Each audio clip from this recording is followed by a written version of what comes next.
Any special guests for tonight? John Strong of Strongwear is scheduled to appear. And some guy named Stevie Straw. I don't know who this weirdo is, but I'm on. I see online. We're online. The Circle of Doom. Okie dokie. Go with the intro.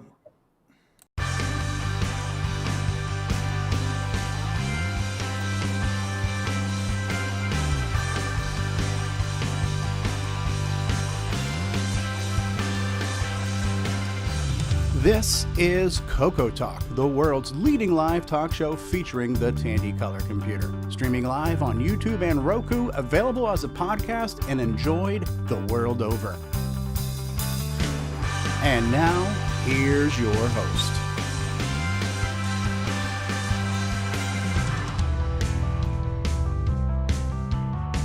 To CoCoTALK. I'm your announcer. And hello, stars. Hello. Hello. Are we Hollywood Squares or what? That's right. I'm waiting for my squares to pop up on the board. Here we are. Handsome men all. More like the Brady Bunch. I disagree. Speaking of hosts, is Grant Leedy going to be joining us, or I guess not? Well, he did say that he was out of the air. He was away from home tonight. That's why he couldn't stream it. Okay. So I don't know if he's going to be here or not, to tell you the truth. Well, Grant Leedy's always streaming, even when we're not on the air. So that'll be his introduction. Especially when we're on the air. Especially when we're on the air. And let's go from the top left on the board. We tried to build a wall on the Canadian border, but Canada wouldn't pay for it. No Mr. choice. L. Curtis Boyle. Well, you made it out of ice and it melted over the last summer, so that's why. Hi, everyone. And Curtis, how are you doing? And do you have any updates as we go around the horn? No, not really. I'm getting ready for a business trip down to Texas, so I'll be leaving Monday morning, assuming there's not too much freezing rain. We're supposed to be getting some here, I guess, and right through North and South Dakota over the next day. So I don't know how well that's going to go for my drive. Yeah, I was kind of wondering about that, Curtis. The weather. Yeah. Yeah, I mean, it's supposed to get really cold after that, so I'm hoping that the roads will clear up a bit, and it's actually plus temperatures here for a bit, so I'm hoping it melts off some of the freezing rain, because the rain is supposed to go first, then it gets into plus temperatures, so I'm hoping it'll kind of clear the roads off, but we'll see. I'll be putting my Canadian winter driving skills to the test. Okay, well, I'm shopping for shorts here in LA, but that's a great update. Tom C., our illustrious engineer. How are you doing, Tom, at the big board? Oh, we're doing okay. Just trying to keep things on the tracks here. Trying to keep the dumpster fire to a minimum. Good luck with that. Good luck with that. Tim Franklin, always in the live chat, now live and in person. Tim, how are you doing? And can we ask you a few questions and get to know you a little bit? Oh, absolutely. Yeah, I finally figured out how to turn this thing on and get my video going. I'm glad to be here. Great. And what's your story with the Coco, and how did it begin, and how did you get to this point? Well, I actually started with a Coco 1 back when it first came out. Kind of had the one Coco for a long time until it finally pooped out on me.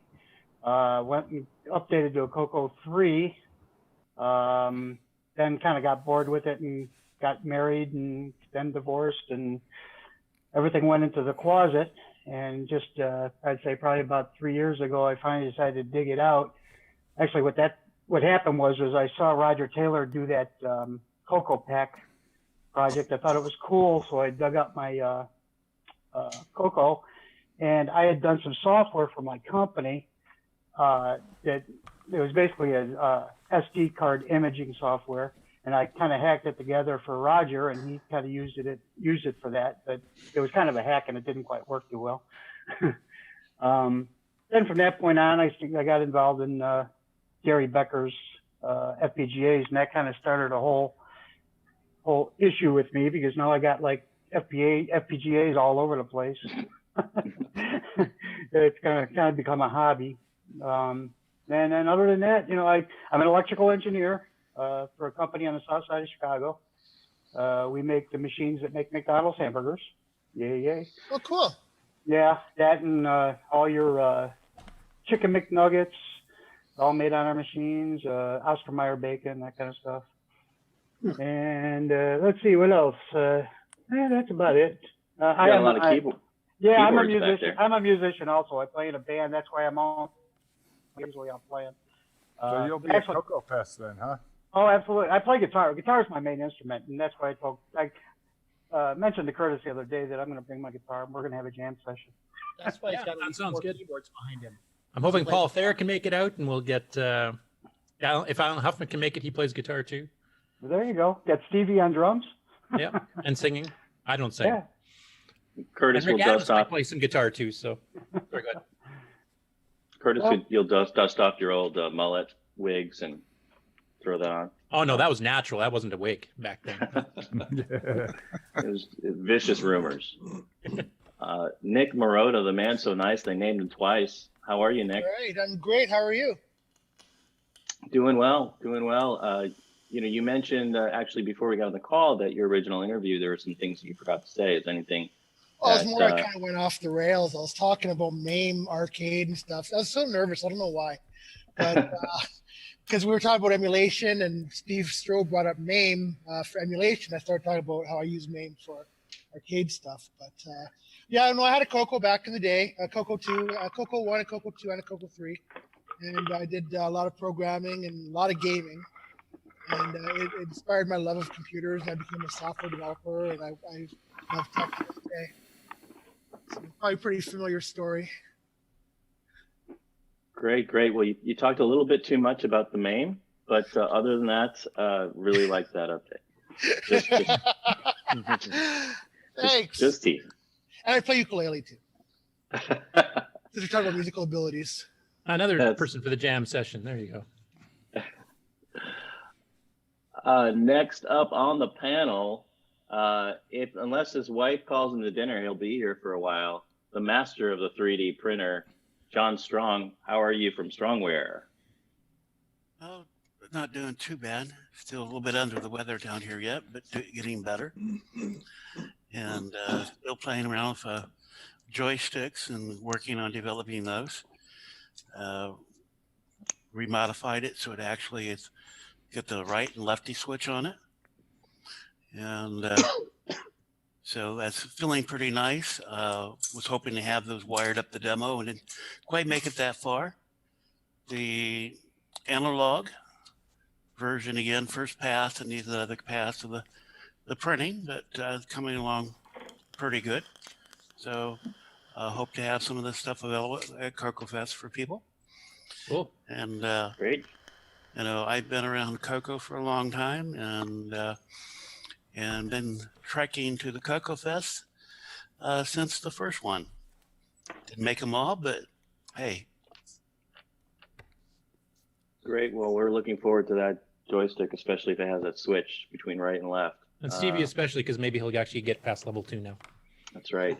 I still think we'll have to hack it.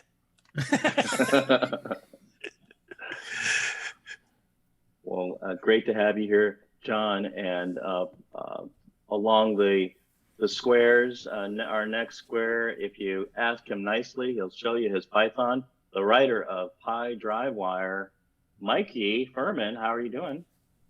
Hey, Rob, how's it going? I'm doing pretty well. I'm just playing with the jogging over here. So did you get the video problem fixed? I did. What was the issue? I don't know exactly what the issue is, but it seems like the RF modulator is not working very well. Fortunately, it has a composite video port in the back, so that's working great. Oh, okay. Did you use the Stockmaster method for video repair? No, I did not beat it. I was very nice to it. Carrot versus the stick option. Sounds good. Great. Well, glad to have you here, Mikey. I see that next to Ron's got some sunglasses on, so the future must be so bright that he has to wear shades. If Tandy made it, he owns it. How are you doing, Ron? Yeah, I'm pretty good. Hey, I was going through some of my stuff and I came across my, I don't know if you can see it, Greater Toledo Color Computer Club.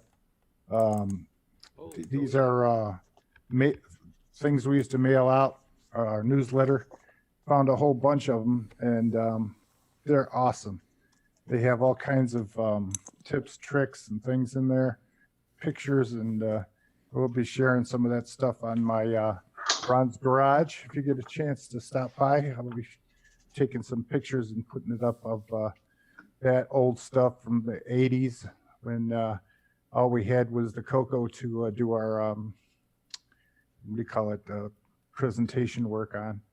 And it was pretty crude, but interesting to read what was going on at the time and how much, if you wanted to get a hard drive, $500 would get you. Not much. 20 megabytes.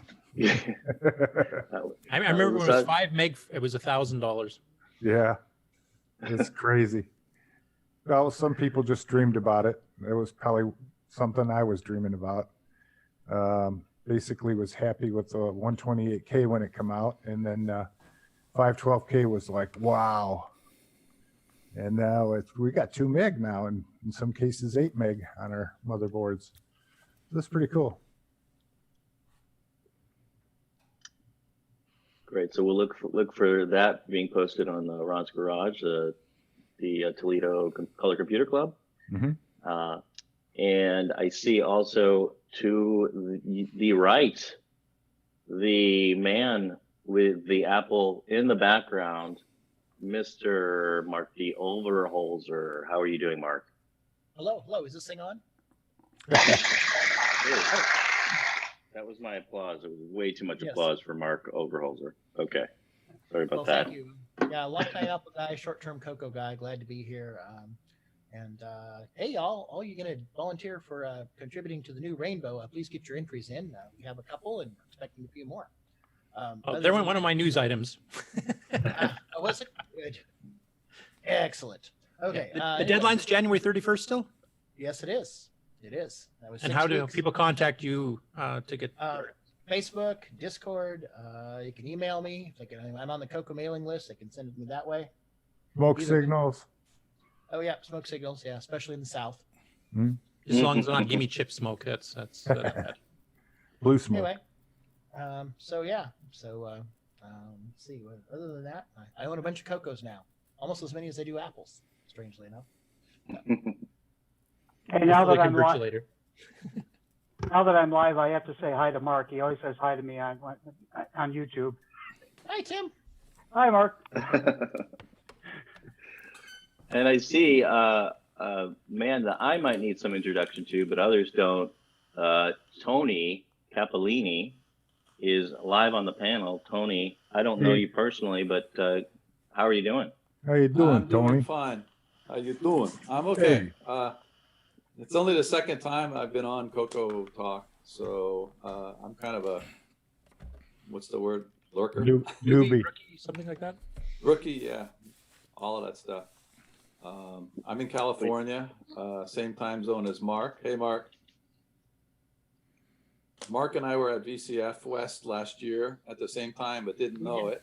Yeah, we were probably in the same room at the same time. You know, I forgot that you were down there. You know, it's like you jumped into the Coco again about a month or so before, and it's like I didn't think about Tony. It's like I knew Tim Linder was around somewhere, and I found Mikey, but anyway. Mikey, who's Mikey? Mikey. He's the guy that's 2 squares away. You know, Mikey. Is he also a 2 local, squares West away? Coaster? Yeah. Oh, He cool. works in Mountain View. I believe Mikey likes it. Yes, I I'm do. in San Mountain Jose. View, huh?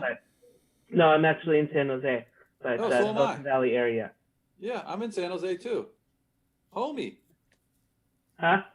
Anyway, Homie. we should all meet up this coming year. Oh, They yeah. announced the dates, by the way.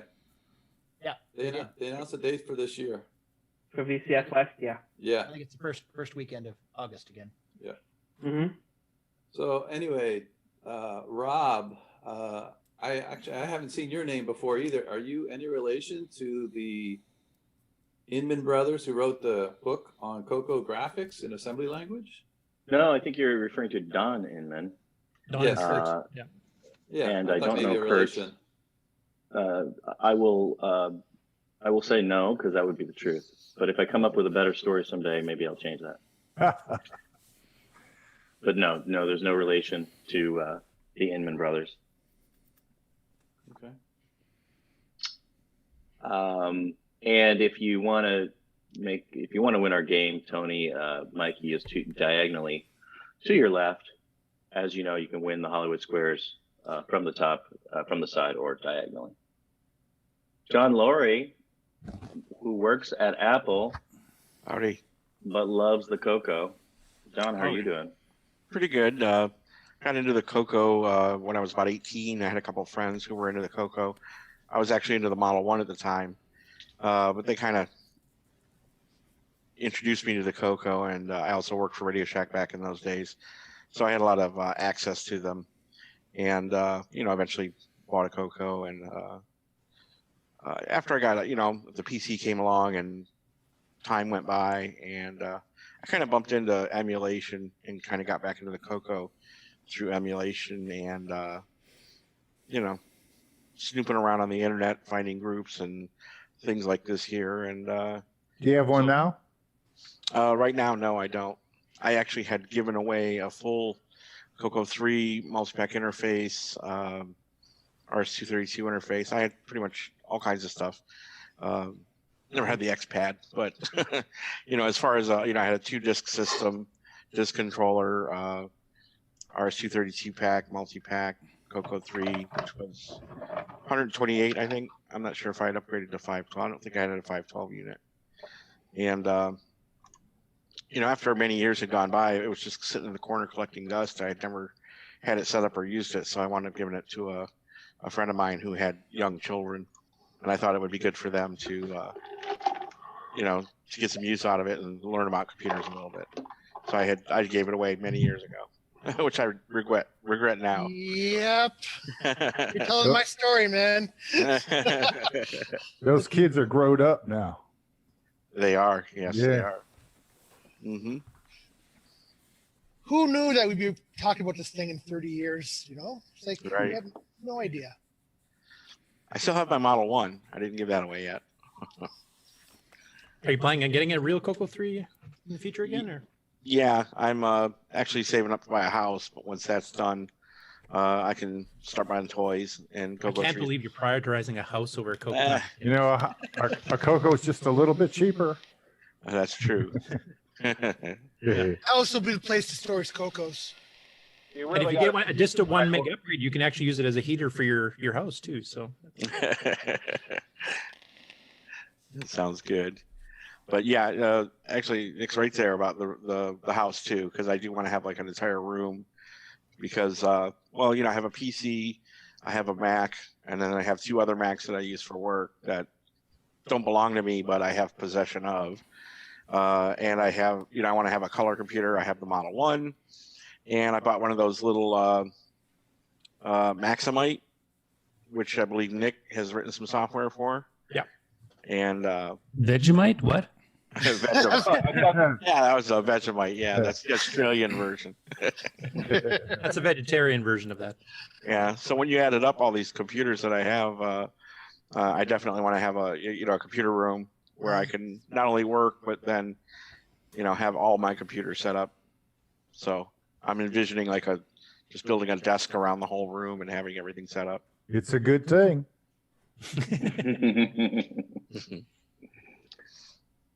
Great. Well, also on the panel is terrifying program OmniStar has recently become self-aware.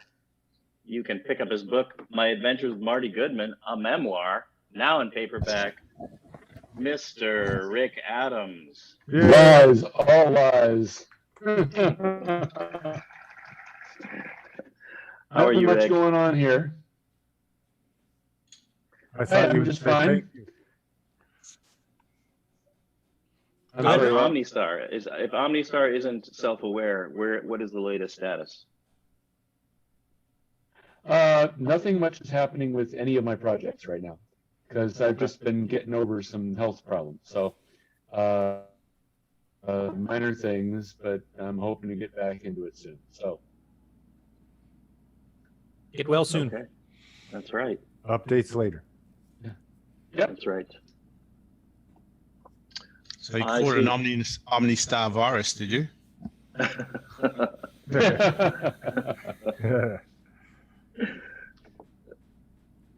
On the panel, also Mr. Mark B. Mark B, how are you doing?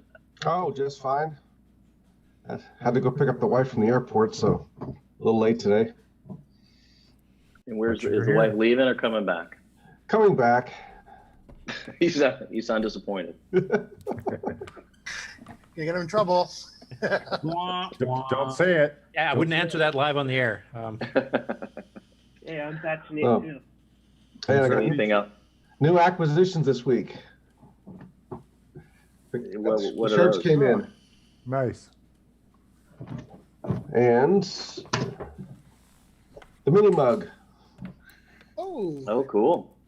You went all out. Yeah. All right. I'll be using that exact same mug on my trip, actually. You know, you keep buying stuff like that, Stevie will be back. Well, I better quit then, huh? Yeah, what's the return policy? Oh, is Stevie doing a shutdown until he gets his the money he wants? Is that what the deal is? That's what we heard. Did we hear that? Yeah, I hear that works out really well. $5 billion really he's asking for, right? Build that wall. Sorry for the politics, guys. No problem. It's beyond politics at some point. It's just funny. OS9, the man who was involved from the very beginning, I'm just not sure how much I'm going to turn it over to Bill Noble because he needs to talk. Hi, Bill. Hello. Hey, Bill. How's it going? You How's were everybody? involved, though, with Nitrous 09 from the very beginning. Yeah. Yes, I was. Actually, he was into it a good week or two before I was because I didn't think he could do it. Uh-huh. And then he proved me wrong, and then I joined him. Anything going on with you, Bill, personally, professionally, Nitrous 09, ease of use? Oh, yeah. Definitely is going on. Got a new boot editor coming. That's going to be, like, as they say, ease of use. Yeah, and full GUI for it too, right? Yep. Awesome. Great. Will we have in another show? Will we have demonstration?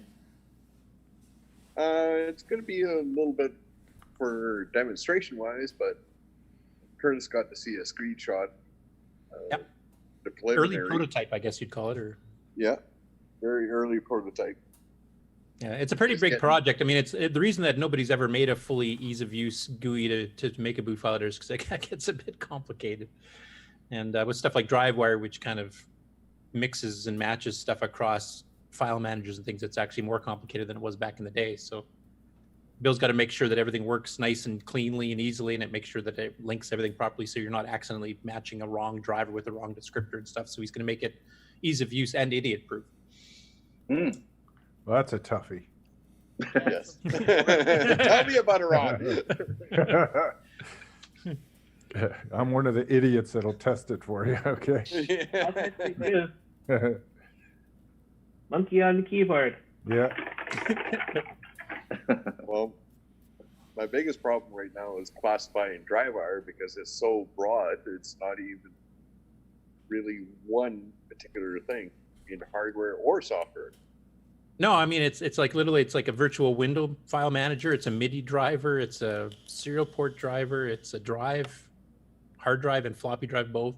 Simulator. It's really hard to classify that and which features you want, etc. That's why I didn't tackle it. I'm letting you do it. Yeah. Okay. Thank you. It's just a network transport with multiple protocols. Well, I'm calling it a remote system right now. Yeah, that's pretty accurate because that covers pretty well all the things it does in a very broad sense. And Mikey has a flavor of it, huh? Yeah, Pi drive wire. Mhm. Mikey, I can't remember. Are you doing extensions to DriveWire too? There was some talk of that at some point, of adding some things to it. I added the next version of PyDriveWire is going to have a web server that you can use to control X. But I haven't. I mean, my server definitely does things differently than the Java one in certain areas. So I don't know if you'll call those extensions, but kind of, sorta. Okay. Well, make sure you keep Bill abreast of anything, like if you add new protocols or new things to it, so that he can make sure that gets covered in his editor. Cool things coming, huh? Yep. Awesome. In the live chat, Al Hartman from Jersey is here. He says at the beginning, before the show started, I hear the train in the distance, I think referring to the train wreck that's coming. Thank you, Al, for joining. Retro Innovations is trolling from his lair. He says, so much for, as usual, so much for constructive, intelligent discourse this evening. He says, harumph. And also Jim's, if it weren't for the single day of horrid squawking from the channel on Saturday, it would be bliss. So our apologies go out to Jim Brain at Retro. Yeah, we don't apologize for that at all. We like driving him nuts.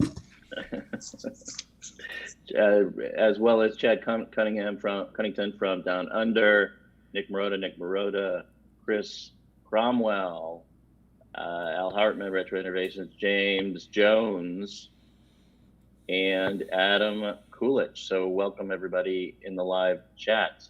Wanted to introduce a man that put How Does It Feel, I'm Still Believing into the national lexicon from our friends at the North, D, Bruce Moore. How are you, D? Well, I somehow managed to stay in my house for 24 hours, and I'm just waiting for the ice to come off the windows, and I'll branch out tomorrow, I think. Just wait till you see what's coming. Yeah, the freezing. Yeah. Bill and Curtis, they give me fair warning of what's on its way. What is it now? Like ice storm, is it, or what? Well, it's snowing right now. We're supposed to get 50-mile-an-hour wind gusts and then freezing rain tomorrow. Oh, perfect. Yeah. Just It's heading your way. Curtis, you need a sail on your car when you take How off. does it feel? I'm still freezing. Where's Stevie? I need a hero There you go. to shovel my snow. I need a heater. Group song. Or Everybody a heater, yeah. No, I'm doing good. Thanks. Doing good. Any update? Is Coco Forever, is that in the can? Are we moving on to other things? Yeah, well, Coco Forever is season complete. So to find out how it could have been, how it should have been, all that stuff. But yeah, moving on. Well, I got a little. What's that? I just picked up the entire season. So. Oh, great! Right on, Bill. Thank you. Yeah. I guess my latest little project, I hope will end up airing on the show today. So. Oh, okay. How's that son of yours doing?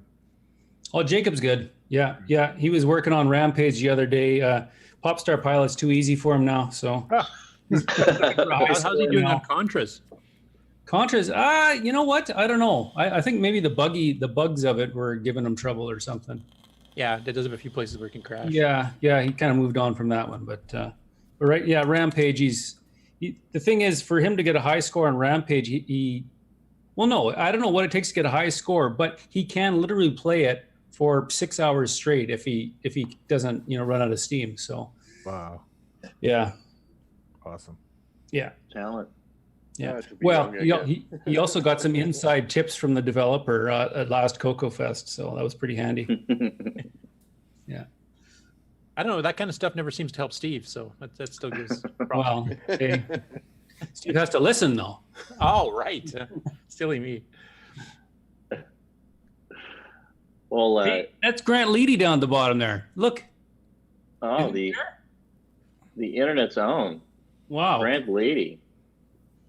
Hey, how's it going, guys? Hey, thanks, Grant, for being on time for the show. Oh yeah, you're welcome. Appreciate that. No problem.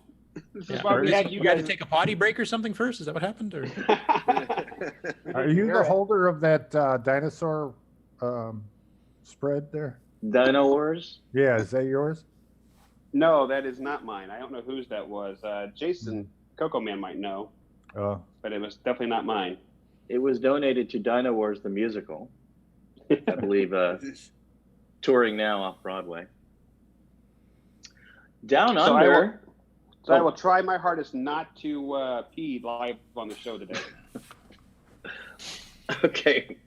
thanks for the All right. consideration. Don't make them That's laugh right. too hard then. Brought to you by Depends. Will he pee? Depends. Oh, jeez. this is Coming why live from his box seats down at the Australian Open, Mr. the inventor of cosmic aliens right behind me, Mr. Nicholas Morentes. How are you, Nick? Good day, everyone. Not too bad. I've been busy doing a fair bit of programming lately. Did a bit more work on my Gunstar, and I think I've uploaded 2 blog updates in the last week and a half, and I've got another one coming up very soon, maybe even after this show. But later on in Core Dump, I've made a video as well, so I will show that so you can actually see what I've done rather than hear what I've done or read what I've done. You can actually see what I've done so far. So we'll put that on later. you've been motivated lately, huh? Yeah. Good. So, And we can say, look at what you've done. Well, when you hear this sound, that's right. That's what I've right. done. It's not done till the paperwork's finished. Sign here. That's what you do. you said doo-doo. I said do. That's right. No, Jason Reichart, the Coco Man, you've invented so many things and named them after Australian products. What's up next for you in product naming? Product naming. Well, I think I'm going to stick with the Australian sounding names. Why not? You make one bad joke, you just then you got to just stick with it. But, so when is the Didgeridoo coming out? Well, it'll come out as soon as I figure out what the heck it is. I think it's some sort of sound card option. Well, the Didgeridoo is going to be a sound card option, but you have to put your own wax paper in it. You have to blow into it to make it work. Do you put a Cuban in the end? I think it's just going to be a rebranded kazoo, maybe. But just keep well, of course, real life's gotten in the way lately, but just keeping up the switcheroos and the wallabies. Not sure what's next, but I know this year will be my second Coco Fest, so I'm looking forward to that. And that's but about it right now. You were at Penn Fest, weren't you? I was at Penn Fest in '99 and 2000, and this past year at where Nick was there too, and then this past year was at Tandy Assembly and Coco Fest. And if we want to go through the whole thing, as seen in the world of 68 micros and G&D software. Hey, Jason, you know that stuff they use to retrobrite or whatever? Why not package that in a container and make it like Vegemite and then, Well, the thing with that is you can go to like one of those beauty supply stores and you can get it already. It's got a name. Well, So it's already pre-made, and that's kind of one of those things. I haven't tried it myself, but it's kind of one of those things where your mileage may vary, and It's great for the teeth. all that peroxide, I think it would be. it'll turn your fingers white. Oh yeah, I definitely would recommend wearing gloves. I mean, it's basically a high concentration of hydrogen peroxide, and the stuff that you can get at the beauty supply, like Sally's beauty supply or one of those type of places. I guess it's kind of like a cream. It's like a creamy peroxide that sticks to it better. Otherwise, if you're using just the liquid stuff, you'd have to submerge it. From what I've heard, like I said, I don't have any personal experience with it yet, but maybe when I fix my original Coco that I have back from when I got as a kid in 1984, my original Coco 2, maybe once I get that electronically sound, maybe I'll think about retrowriting it and do a full restoration on it and a Coco VGA and that sort of thing. But we'll see. Nick Marentes is Vegemite. What color is it? Black. Oh, so that wouldn't It's work. the opposite. It's an anti-retro bright. Okay. Hey, Jason, Javier down in Florida is the Apple expert on retrowriting, so pick his brain. Who was that? Javier. Revilla down in Florida. Oh, Javier. Okay, yeah. My connection broke up a little bit. So okay. Yeah. Javier is the Apple retrowriting expert. Ask him. And the 8-bit guy has some good videos where he's tried different techniques. I've seen some of his techniques. Some things turned out well. Some things didn't turn out so good. So. Yeah, in one case he used gas. But that didn't do anything. Yeah, Grant Leedy has tried that approach. What Hasn't type of worked gas? out. Methane? Gasoline gas? Gas and sunlight. Gasoline, you mean? No, gas is in clear. Natural gas. It's, Very organic. it's ionic or something. Kind No. of Hold on here. It wasn't me. Yeah, It was Bill somebody Noble. look it up. Oh. Bionic gas. Okay, well, let's. It is after dark, and I did miss a few people in the live chat. Joe Burnett, just wanted to say hello to you, Joe, as well as there's somebody else I missed. Matchy Games. I don't know Matchy Games. Perhaps Matchy Games, you want to say a few things about yourself in the chat, get to know you. And Oh, it's ozone. That's what ozone is the gas, yes. Yeah. Okay, so not gasoline or petrol, as it's referred to some places. I think that would just melt it. Well, gasoline in a match will do a bright light.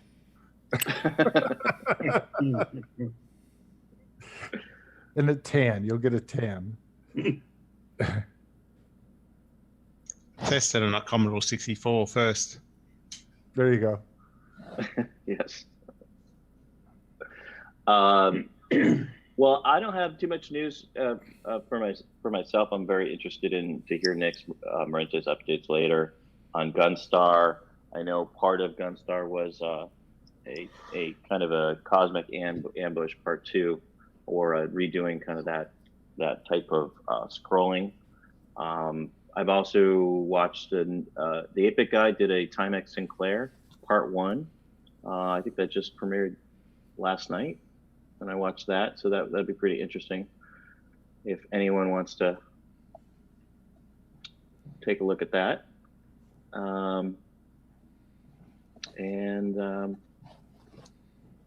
Where should we go from here, Curtis? Well, if you want to do news, we can do that next. But since there's quite a bit of it this time, because we didn't do any last week, I don't know if you want to do a commercial break first. I'll ask my engineer, Tom C. Tom C, do we have commercials? Sure, we do actually have commercials this time.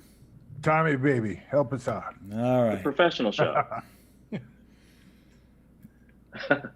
Yeah, Tommy Bag of Donuts. Here it comes.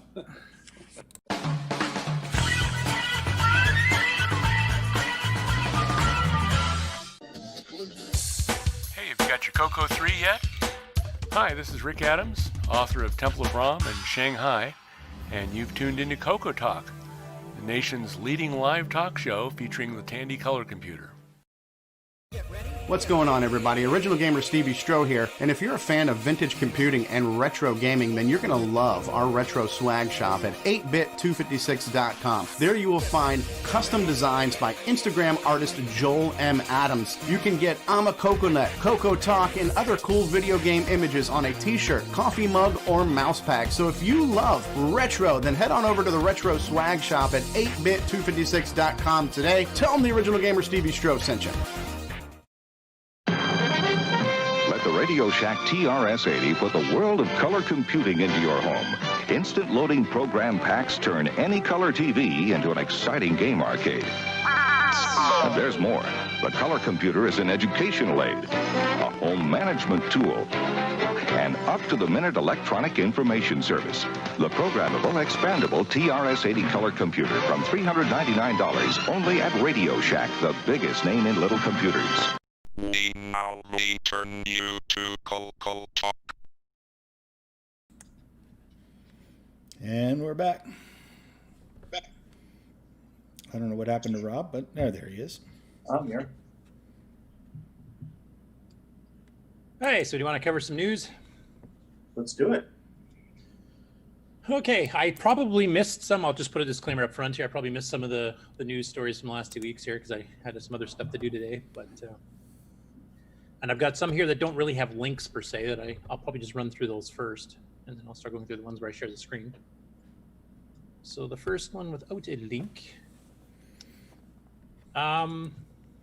This was actually interesting because I'd never really thought about this before, but John Linville mentioned on the Coco Crew group on Facebook that the new video versions they've been doing of the Coco Crew podcast, which is basically just showing a screen with the links and the show notes, and then having a little waveform and stuff going across. YouTube has this automatic closed captioning function if you click the CC button on YouTube, and will then print the text on it of everything that's being said. And actually, that works fine on CoCoTALK as well. So if any of you need to try to watch it with, say, your significant other not wanting to hear us all blather for 3 hours, you can now do it silently with the video. So I thought that was kind of cool. Has anybody else tried that? Or I do notice it occasionally figures out words a little bit off.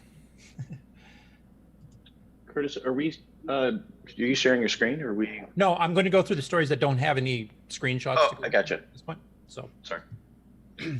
Another one was Mark already mentioned this too, that getting article submissions for the new Rainbow magazine, how to get them. The deadline is January 31st. I think you've already got some articles already. Is that true, Mark?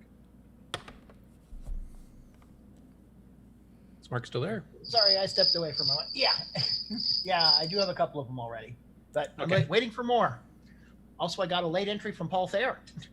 So. Oh, cool. Bonus. Sounds good. But anyway, anybody else who's thinking of doing an article, the deadline's rapidly approaching. I mean, less than a week, so get them in as soon as you can. Get them in.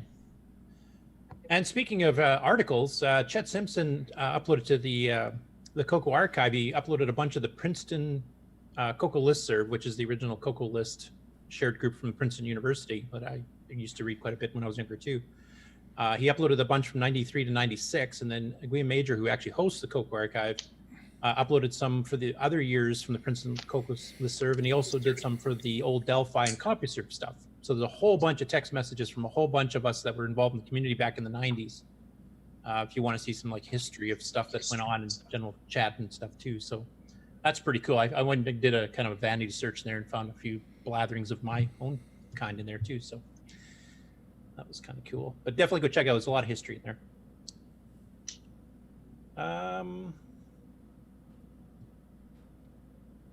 I won't show the link for this. It's just kind of an active discussion on Facebook in the Coco group.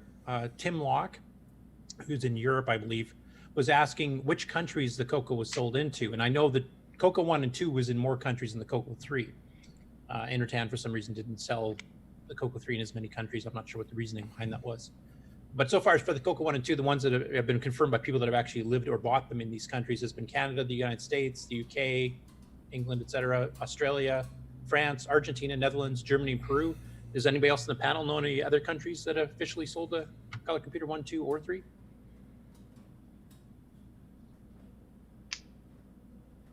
Uruguay. Maybe New Zealand. Tasmania? Well, Is this including some of the clones that were sold? There has been some discussion of the clones in there, but I think his original question was just on the actual original ones. So, like, I know some of Europe did and some of Europe didn't, so I'm not sure exactly. That would be an interesting question to me, too, because I'm not sure exactly how many officially sold the Cocos from Tandy Radio Shack and how many just did the clone thing. Like Brazil, I think, only had clones. Is that correct? I don't think they actually had an official Radio Yeah, Shack. I think so. I think it was like a CP 400 or something like that. Brazil has very interesting laws on how they. It's kind of like China is now about respecting rights, and also they had very high tariffs. So basically, what happened is that certain companies would import things. There's a company, Unitron, I think, and that even cloned the original Macintosh, quite literally. But Yeah, and we've had some of those Coco clones on the show before. We get shown Yeah. by some people that are down there. So yeah, there's a whole bunch of them. There's like a half dozen of them. So. And then I guess one I hadn't seen before. There's one from Eastern Europe too. Came from Yugoslavia. So I didn't know that one either. It's on the story on Facebook when they were asking. So somebody posted a picture. So it's like, Okay, cool. I did not catch that before. Okay, do I have anything else here? I will mention that James Jones, who actually worked in Microware, including at the time that they were still doing Coco development. I can't remember if he had any specific relationship with the Coco. I think he was doing more 68K stuff. But he posted a couple articles on Basic 9 in the Nitrous 9 Facebook group. I'm not going to put the links up just because you can go read them yourselves there. And there's multiple ones. He had one on the RS-DOS OS9 divide, which is something I and me and Bill quite well know from the 90s, because at that time, almost all the new development for the Coco was being done under OS9 and Nitrous 9 and Power Boost. And RS-DOS had kind of fallen to the wayside somewhat, and it's kind of almost the opposite now. There's so many new games and stuff and other programs coming out for Disk Extended Basic now, so it keeps flip-flopping back and forth depending what time period you're in, yes. And then he had another one on wishes for Basic 9, which is some things that he would like to have added to Basic 9 to make it a bit more modern of a language. I'm in the process of disassembling and optimizing Basic 9 as it is, but I have no source code for it, so I'm trying to figure it out myself, and it's a 24K machine language program. So it's fairly complex, and I'm not used to looking at an actual language, the source code to a language, I guess. So it's pretty slow going. I'm just kind of doing it in bursts as I do other stuff with ease of use. So if I ever get to the point where it's mostly commented and it's as optimized as I want to bother making it, then I'll probably just pass it off onto the repository, and then anybody else who is a bit more familiar with working with making programming languages wants to tackle it and add some of these features or some of their own features they want to add, then I will invite people to do so. But that's a long ways off before I get that even close to being done. And then one other one I'll mention here that was done on the OS9 Nitrous 9 page on the group as well is that Stephen Fisher has released his OS9 Colorful Sled text editor, which is based on the original Sled from, what was it, 1988 or something? Bill and I used to use it way back in the day too. But he did some extensions to it. So other people have done some extensions to it as well, but his actually supports the 106 column graphics mode, and it has a fair bit of extensive stuff added to it compared to the original, so it looks pretty good. He also uploaded some documentation of some of the features and what key presses do what. So you can go check that out too. It's on the Facebook page? Yeah, the Facebook Nitrous 9 page, yeah. And he's got a couple different messages. One has like the instructions and the other has the program. It's a screenshot. And I think that's it for the ones that I'm not going to bother with screen shares. Oh, I guess there's one more. Chet Simpson posted up what he was trying to amalgamate a list of all the different sound card solutions that we have now, because as we know, there's quite a few new ones coming out, and we've also rediscovered some old ones that a lot of people had forgotten about. And his current list, at least is one I had to check this morning, cassette audio input, that's an option. That's using the audio on command, which basically means you can play anything. The built-in 6-bit DAC and 1-bit PIA audio, so every Coco has that. The Orchestra 90 pack, which is two 8-bit DACs, but otherwise a dumb card. The Coco DAC 16 with two 8-bit DACs. The Speech System Stereo pack, which is two 8-bit DACs. The Tandy Speech and Sound cartridge, which is using an AY38913 chip and also has a voice synthesis. Tony DiStefano, sure I'm pronouncing that wrong, from Disto, had one called the TOTS sound card with the AY38910 that he actually published how to make the board in the September 1983 Rainbow, which is the same rainbow that the Coco 164K and the Coco 2 were first announced in. Another one that Chet's been very interested in, Bill used to own, is the Symphony 12, which is 4 of those AY38910 chips. It was a 16 voice. You had 4 noise channels and 12 voices, and you actually could support, like full symphony type stuff, which is why they named it that way. There's also the Philharmonic 12, which is basically something. So go ahead, Bill. Oh, I just said it was good. I loved it. Yeah, I remember when we had that little demo at the mall there, and the Atari ST guys were bringing stuff, playing MIDI stuff, and then you cranked up your Symphony 12 and drowned them out. And the Coco had enough bandwidth to drive all those audio channels at the same time? Yeah, these are sound chips, like dedicated sound chips, so you don't have to program like the DAC every, if you want to do Not real time. Yeah, exactly. You just send it the notes and what the waveforms are, and then it plays it on its own. But it had 4 of the chips in there, so you were programming on 4. It's basically 4 speech sound packs combined, minus the voice. The Game Master cartridge, which has an SN7649, that's John Linville's, and Retro Tinker. Coco PSG with the YM2149 AY38910. Mega Mini MPI from Ed Snyder with the YM262M. Sir Sound, the serial port based one from Alan Huffman, which has the SN7649 chip as well. And then there's a couple of the the MIDI packs. There's a Speech Systems Coco MIDI interface, the Rutherford Research MIDI pack. I know there was hacks to do on the RS-232 pack itself where you could change the clock crystal to get it to do a MIDI compatible speed serial port. You could drive a MIDI synth directly from that too. And I can't remember which one. Was it the Rutherford Research or was it a different one? MIDI Kestra or something? I can't remember. It actually had the MIDI in and out. So you could actually program the keyboard to record on the Coco as well as just program the synthesizer itself. So you could go both directions. And then the new one that just got announced, it's a little bit later in the news, we'll show a little bit more too, is the new MP3 player program pack that Ed Snyder's doing, where he's actually got a hardware MP3 decoding chip on there, and you can basically have the Coco queue up and play MP3 files. So, which I think is pretty cool. Very cool. Okay, now I'll start getting into tabs here and share my screen. The ironic thing being an MP3 will not fit in RAM. Well, I don't think you really need to, though, because basically that card will handle its own. You just send no, I know. I think it's funny. I just think it's funny how little RAM it has compared to what we're used to today. Yeah. Though, to be honest, most MP3s would fit on the 8 meg board that Jim Brain's doing. Yes. One song at a time, maybe 2, but. I think it's cool that Chet's trying to create a development environment so you can program for all of those at once. Yeah. I wasn't mocking, by the way. I just think it's funny how things have changed in the last 30 years. Turns out we need more than 640K. That's right. That's way up. Yeah. Comment on the sound because it's also one of my interests, though I'm not a musician. And the possibility of developing a cross-platform development is very highly doable by the fact that the TI and the AY chips are very similar. John, are you quite far away from your mic because you seem to be really quiet? Right here. Sorry, there. Let me try it again. Okay, it's very similar technology used in the 2 chips.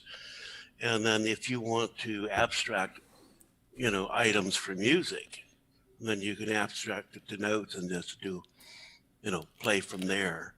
And that makes it even easier to make a common platform. I think, as far as music, it's pretty well doable. Sound effects is where they're going to start to really differ. Yeah. If you want to do some kind of, in-game sound effects and stuff, then you're going to have a lot of difference, going in there because they start to handle it. Again, the TI chip and the AY are similar enough to do so.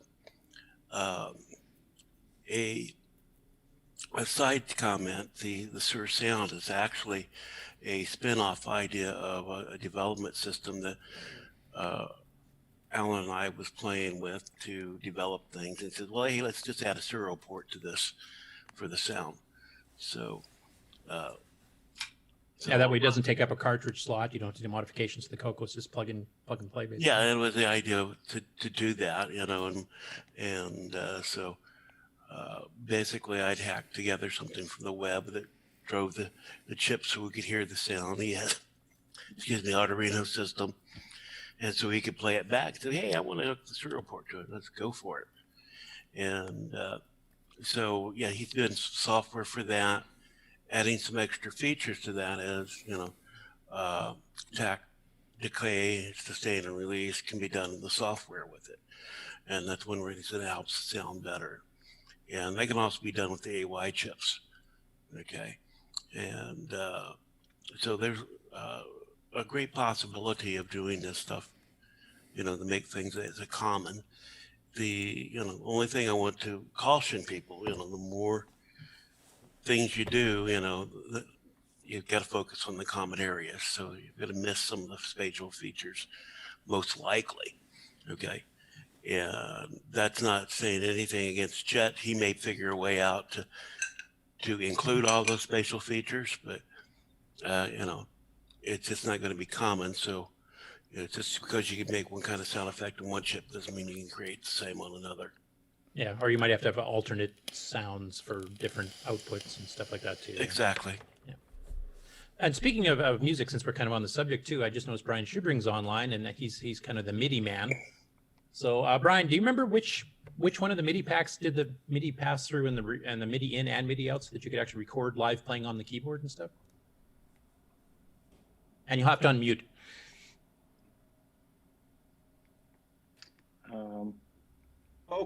Okay. Can you hear me right now? Yep.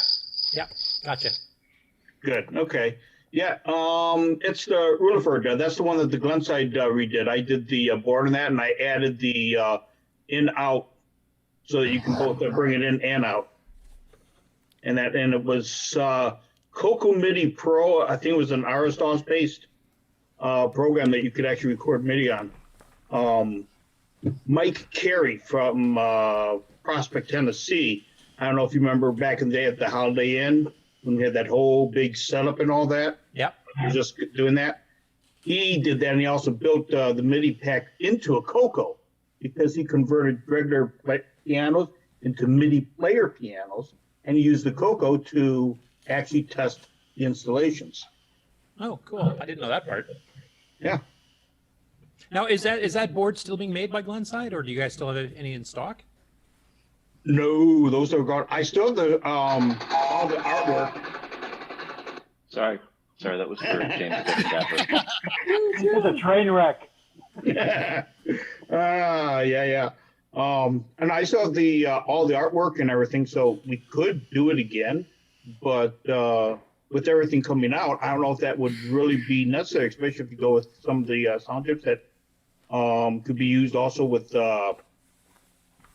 for MIDI pass-through, I think. Yeah, and something you can actually do the samples too, which basically duplicate a MIDI at that point. No, I'm just wondering if you guys had still some in stock there, if anybody was interested in them. Yeah. Gentlemen, I've got the schematics.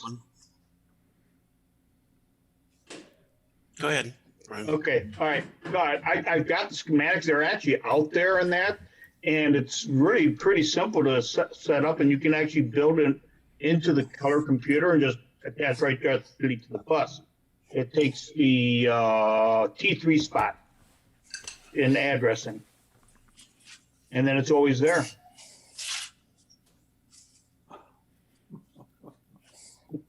Okay. There, bonus material for you. All right, I can start going through the news stories here now. With screen share, if you can let me screen. There we go. No, it's waiting for me. It says I cannot share the screen yet. Try now. There we go. First we get audio, now we get video. Okay, can you guys see that? I see it. Yes. Yes. Okay. It's in Spanish. Yeah. Per Surratt and what's the other guy's name? I keep forgetting the guy's name here. Keys Van Os, I guess that's how you pronounce it. The guys have been porting the Spectrum AGD games. The last 2 weeks have been very busy. They cranked out 4 game packs, each with 6 games. So 24 new games have appeared for the CoCo, just from them. AGD is Arcade Game Designer for the people that don't know. Yeah, so they've got, what is their total up to now? It's like 70 something, I think. Because there's a lot, and they're still cranking them out. So I'll just quickly go through them here. There's links in the Facebook group, both for the downloads. You can download them for both Dragon and for the CoCo. And he's got descriptions of the games and stuff on the links there too. But there's 4 separate packs, so you have to kind of go over the last couple weeks. So I'll just quickly scroll through. There's like in this game pack 9, there's Baby Monkey Alba. I haven't tried any of these, so if any of you guys have, you can pipe up and give me any details. The Adventures of Bouncing Bob. I should mention that they're still doing the black and white plane port ones, which actually is kind of nice if you have a CoCo 3 with an RGB monitor, because since you have no artifacting, it'll show up exactly like you're seeing here on these screenshots. But the engine is capable of doing some color, but you'd have to redesign some of the graphics to get that to work, which they did, I think, on 1 or 2 of the first games they did, and they haven't done on the other ones because it's a fair bit of work. Here's Goodnight Kanga, which has a kangaroo, so I'm sure that inspires Nick Moretti's. In Crazy Kong City, Episode 1. Saving Kong 2.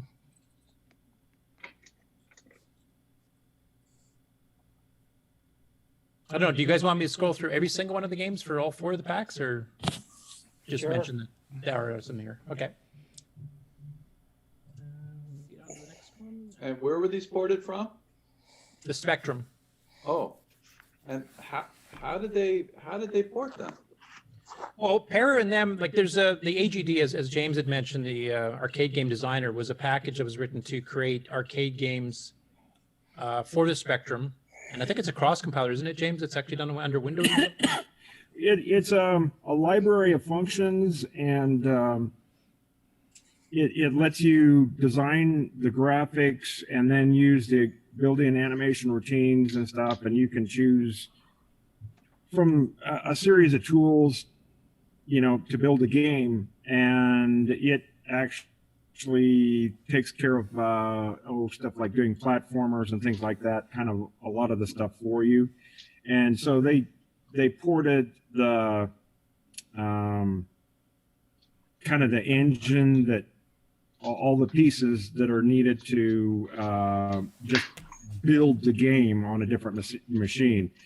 The arcade game designer actually supports several different machines, and there's the train. You jumped the gun on me. It's also on, well, it's mostly on Z80 machines, but I believe that the CoCo is the first non-Z80 or the Dragon or CoCo. I don't know. Maybe it might be on the Acorn Atom as well, but I'm not sure. So it's generating 6809 code then. Well, most of the code is already written, and it's kind of like a library of functions mostly. It's hard to explain. There's a whole page dedicated to it on Facebook, and then there's another arcade game designer offshoot for smaller sprites, so that you can do stuff like Load Runner, and then there's a whole series of web pages for it online.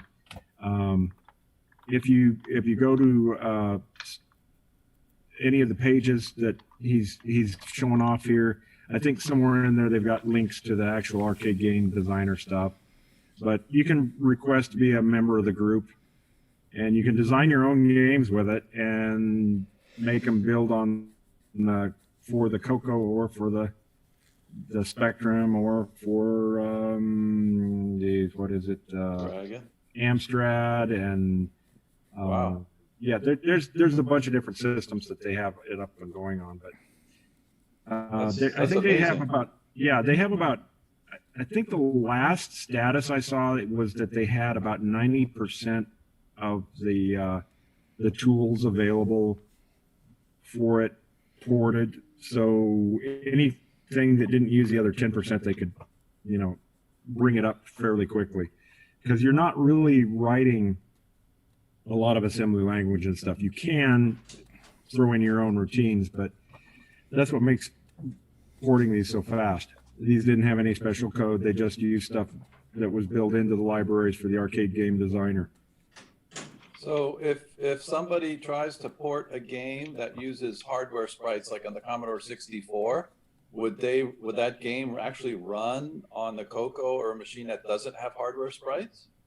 Well, the thing is, it was written for machines that don't really have hardware sprites. Okay. That makes better sense. There is not a Commodore 64 version that I'm aware of. It would replace the hardware sprites with software-based sprites. But, emulation, right? Right. Okay. That's pretty interesting. I hadn't heard about it. Yeah, it's been around a while, and it's undergone a bunch of revisions, and it gets better all the time. But there are, I don't know, at any given time, there's probably 24 games in development. Yeah.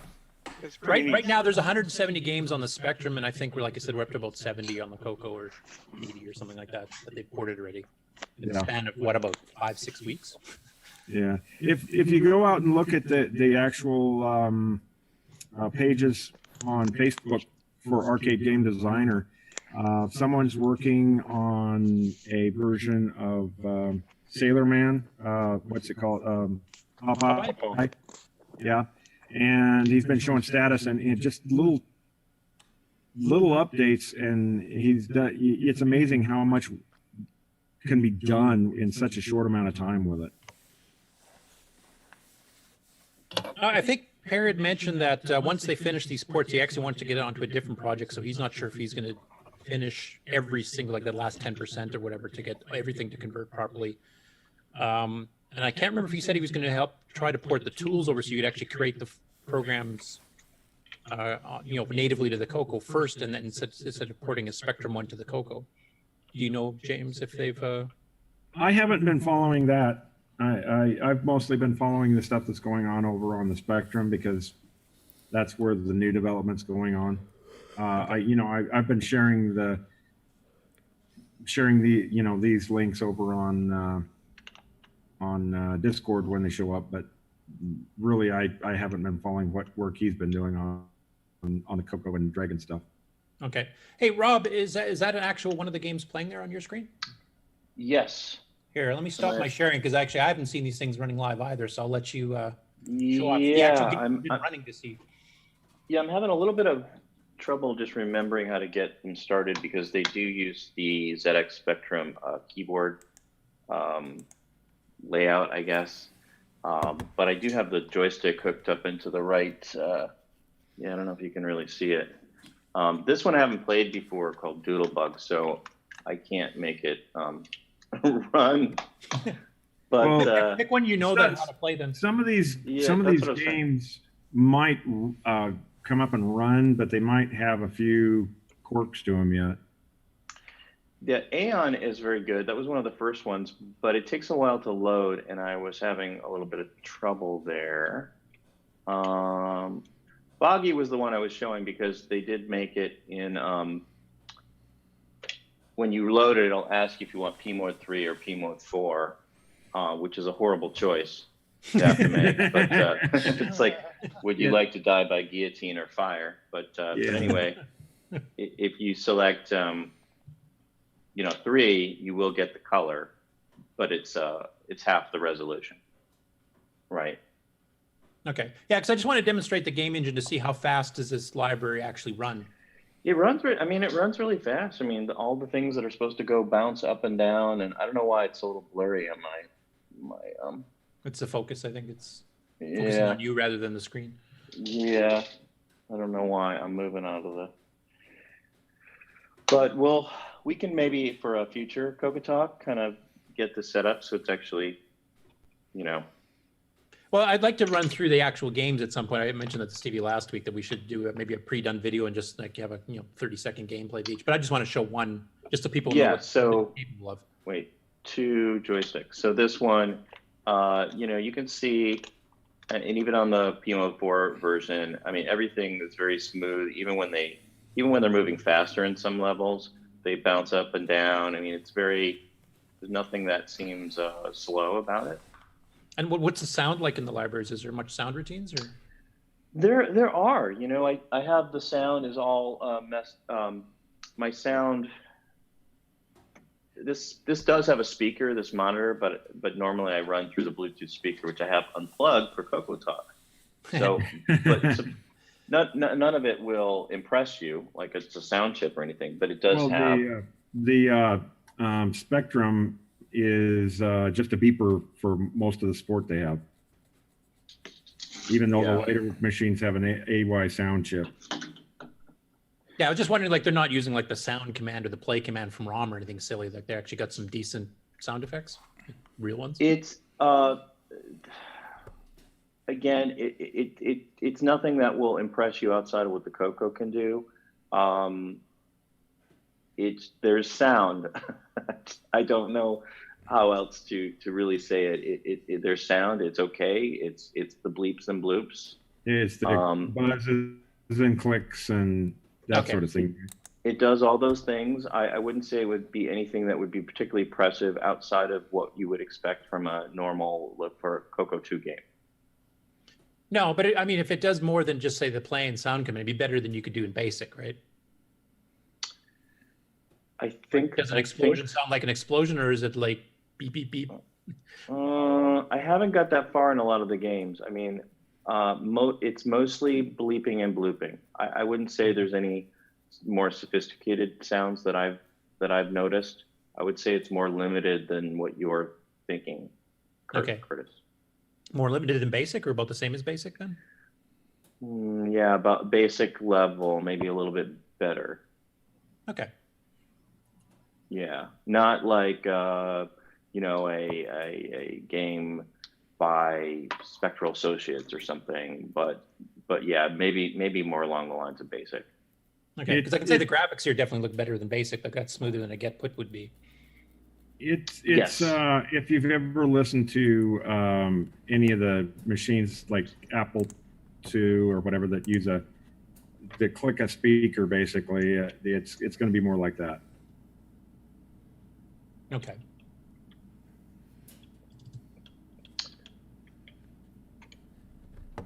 Okay, so screen sharing again? Yes. Okay. You guys can see that, then I will switch to the next story. If Zoom would quit putting stuff in front of it. Okay, so this one here, this is Diego, who's been on the show numerous times. He released a text adventure game based on the XCOM game, and this is his page, and you actually click on the XCOM link on his little, disk extended basic thing here to actually download it. And unfortunately, it looks like it went to a slightly different page here for some reason, but let's go over here. So he's got some like low res graphics in here too, but it's a 32K game, text adventure with some mixed graphics and stuff, and it's looks pretty interesting. He's got a kind of a program structure if you want to know how it works and how the variables work and stuff here too. So he's got some documentation for the programmer, as well as a bit of a map. But that's one he just released here in the last little while.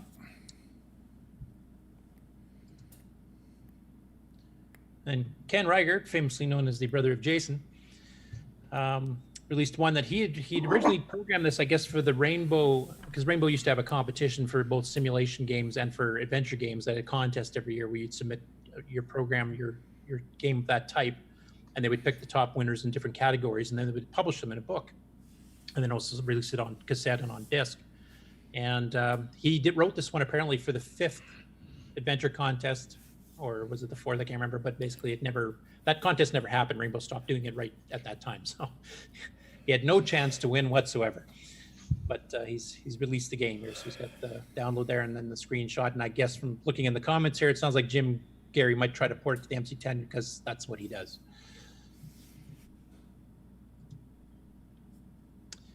And this here, as we've discussed previously, John Linville is working on a converter for his Game Master cartridge to be able to play or to convert songs into the play command format. Now, the play command on the Coco is single voice, but there was versions of that by Microsoft for doing multi-voice.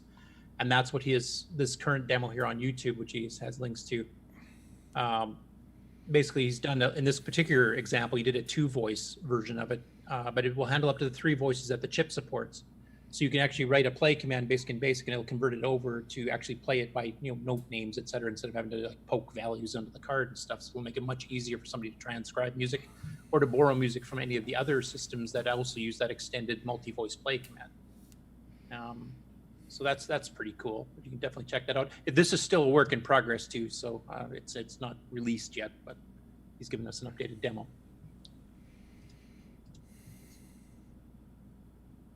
And Ed Snyder's been a busy little boy as usual.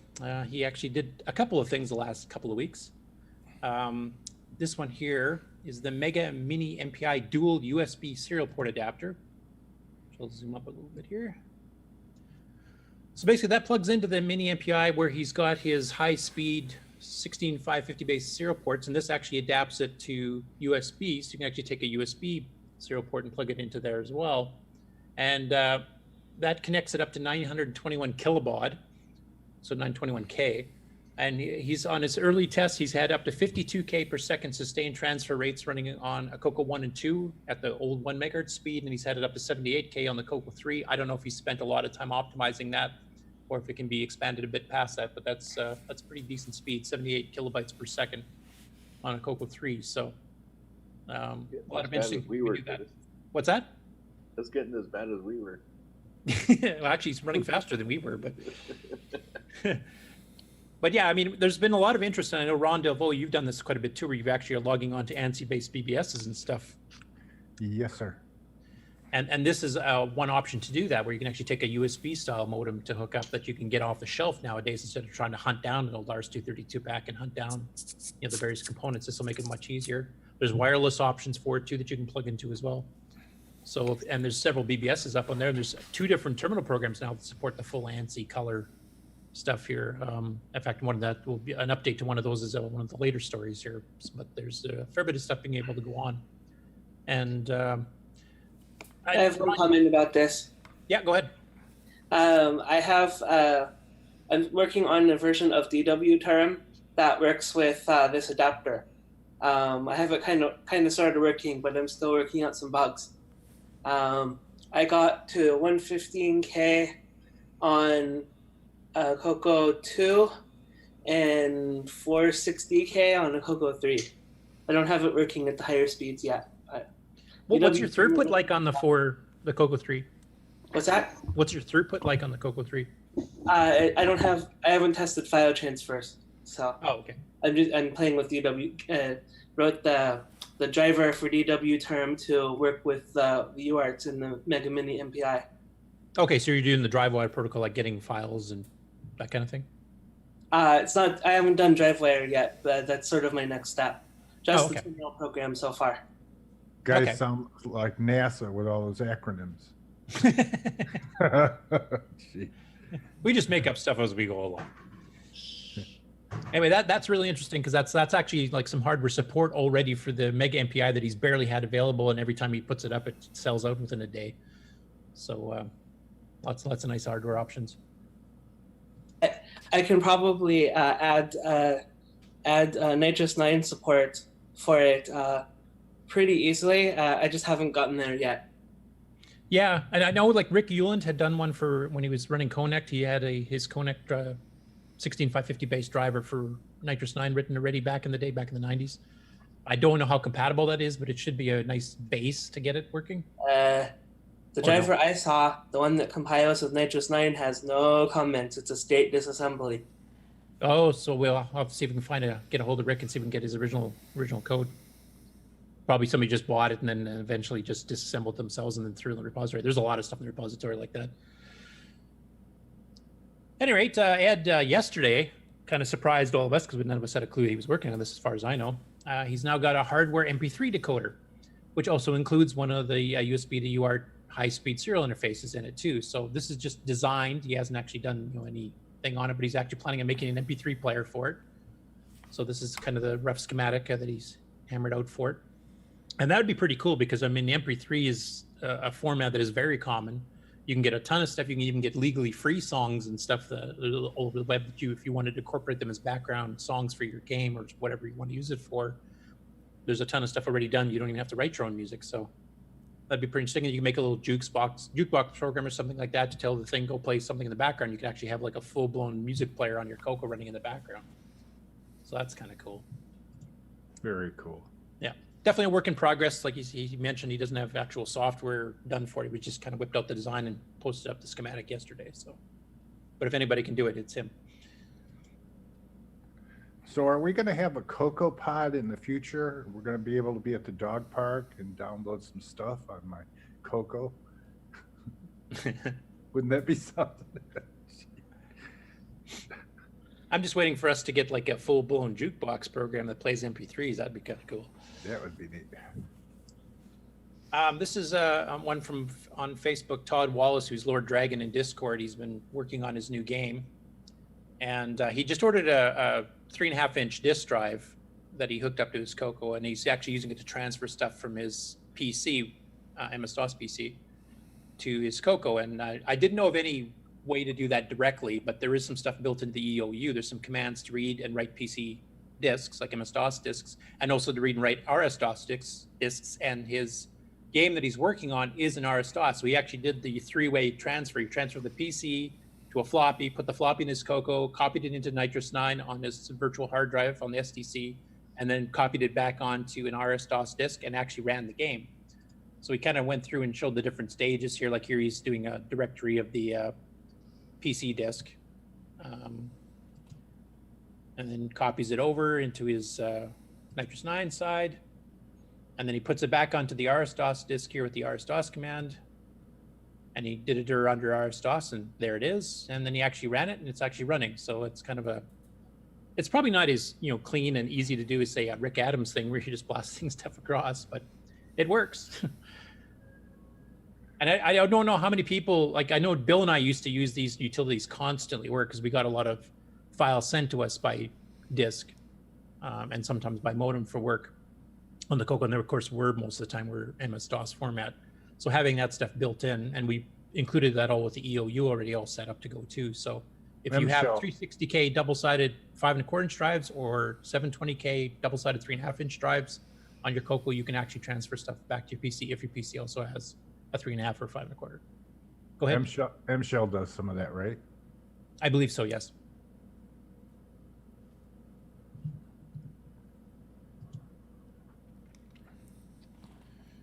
Not much to show here, but and Ron, I don't know if you've had a chance to try this yet, but I noticed Roger just yesterday posted up an update to NetMate, and that's the terminal program you're using for him to do the ANSI BBS stuff, correct? Yeah, I've been using one of his beta things that work really good for me. It's like the 10th one he sent me, and I've been it's worked flawless. It's great. You can save your buffer, and that's what I'm interested in. I want to be able to save a session and go back to it and look at it, save it to a different drive, stuff like that. Okay, so this test version 30, is that the same one you're using then? No, mine's before that. This is the latest. Before you get much further away from what you were just talking about, I built a 486 system with a 360K floppy and a 5 and a 3.5, and I used that to go back and forth between PC and CoCo, and I use MS-DOS and CoCoUtil from Mark Data to copy files to and from the CoCo to the PC. That's an RS-DOS program from Mark Data too. That wasn't OS 9, right? No, that was RS-DOS. Okay, so no, did it? MS-DOS. Oh, it's an actual MS-DOS program that does the transfers. Okay. Yeah, you can format a CoCo disk, copy files to it, copy files from a CoCo disk to the PC side. So that's for dealing with files. For disk images, I just use DriveWire or the CoCo SDC. But for single files, I use CoCoUtil, and that's up in the archive. Now that had the restriction though, because RS-DOS discs by default only went up to 160K. That's all that could handle, right? It didn't handle 720K discs or anything? No, it only did the single 35-track, single-sided. Okay. But that's good enough for doing a data transfer if you have a 360K, a regular 35 or 40-track drive on your CoCo. Yeah. I know, like with Bill and I, we were handling MS-DOS files that were quite a bit larger. Like we had 600-700K files that came in we had to deal with. So running it on the 3.5 inch at a full 720K was quite handy. Well, wasn't there a set of utilities that Tandy sold, PRS copy? Yeah, that only did RS-DOS discs from OS9 though. I don't think that did MS-DOS. Okay. I was sure I read that there was a utility for OS9 to read. Well, there's for OS9, but that wasn't from Tandy. That was third party. Oh, all right. All right. Well, I'm going back to mute then. Thank you. Okay. But thanks for reminding me about the Mark Data one. I totally forgot about that one. Yeah, and the one that's up on the CoCo archive is my image from my floppy, because I have the original. I bought it from Mark Data way back when. Cool. If I can kind of interrupt, because he was doing some news on this, and I dug mine out. Okay, this is the. I better unshare there because you're not going to be able to be seen here.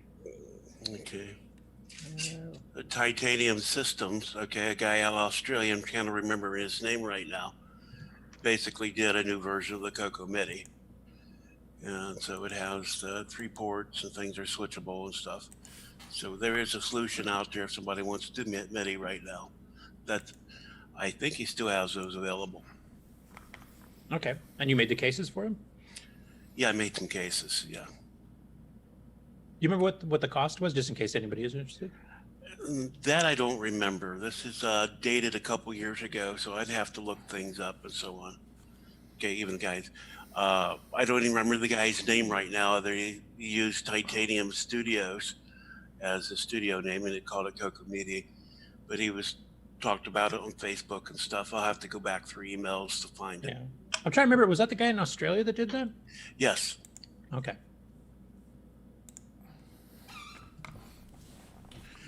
You know, before that, we got too far away from that. You know, wanted to bring that up. The guy in Australia, is that one of the hosts of the Trash Talk by any chance? No. Okay. No, it's not Ian Mavic or whatever the guy's name. It's not him. Yeah. Yeah. Oh, it's not him. Okay. No, it's not him. Nick, do you remember? Ian Maverick or Teza? Terry Stewart? Terry Stewart, yeah. Those are the 2 big TRS-80 guys in Australia. Yeah, because Ian, I think, did his own CoCo floppy controller recently, and he's the Australian guy. He did 2 of them. Oh, 2, okay. He did an FD501 clone, and he cloned the, I don't know which one he cloned. It was either the hard disk specialist or a disto, but it has a dual ROM. It's a full-size card with switchable dual ROM. So you could use both, let's say, disk extended basic and ADOS, or disk extended basic and super DOS for the Dragon. So you could have one controller for both systems. Yeah, which the SDC supports that too. That has that jumper for doing the Dragon addressing. You need the ROMs flashed, obviously, but. Yep. A lot of people buy one CoCo SDC for their CoCo and one for their Dragon. Yeah, and I need to get a second one just for my CoCo 1 and 2 versus my CoCo 3 because I'm sometimes running them simultaneously now. So. Yep. And this is an update from Glenn's side. They've been getting people registered for the tables and stuff at CoCo Fest this year, and they're asking people to submit, get their payments in and how many tables you need, etc. And I guess they're getting close to selling out the main room here. So if you want to get one in the main room and not the auction room, you should probably get it in pretty quick if it's not too late already. But I thought we might as well just run through some of the exhibitors that are confirmed now. So Boise Pete's there, and he's doing his call for papers again, like he did last year. Boys in Tech, which has some troll guy named Richard Lubieski, he's going to be there too, selling his 2 meg boards, boomerangs. Brian Schubring, who's actually on the call here, is going to be there to blast the sound out and play the national anthems, etc. Mark Marlette from Cloud9 is going to be there, and I've heard rumors that there might be some new hardware coming out from him. That's not officially announced yet either, so look forward to that. The Coco Brothers, actually, this will be nice. They're organized to get Simon Jonason to actually come out for Coco Fest and help raise the money for that. So they're going to have their own booth there too, and actually I can finally pay him for the Timberman because I never did send anything yet because he gave me one to review. And since Paul also plays guitar, this jam session is now going to be probably up to about 5 or 6 musicians at this point. So it's going to be a pretty good jam, probably the best one in years.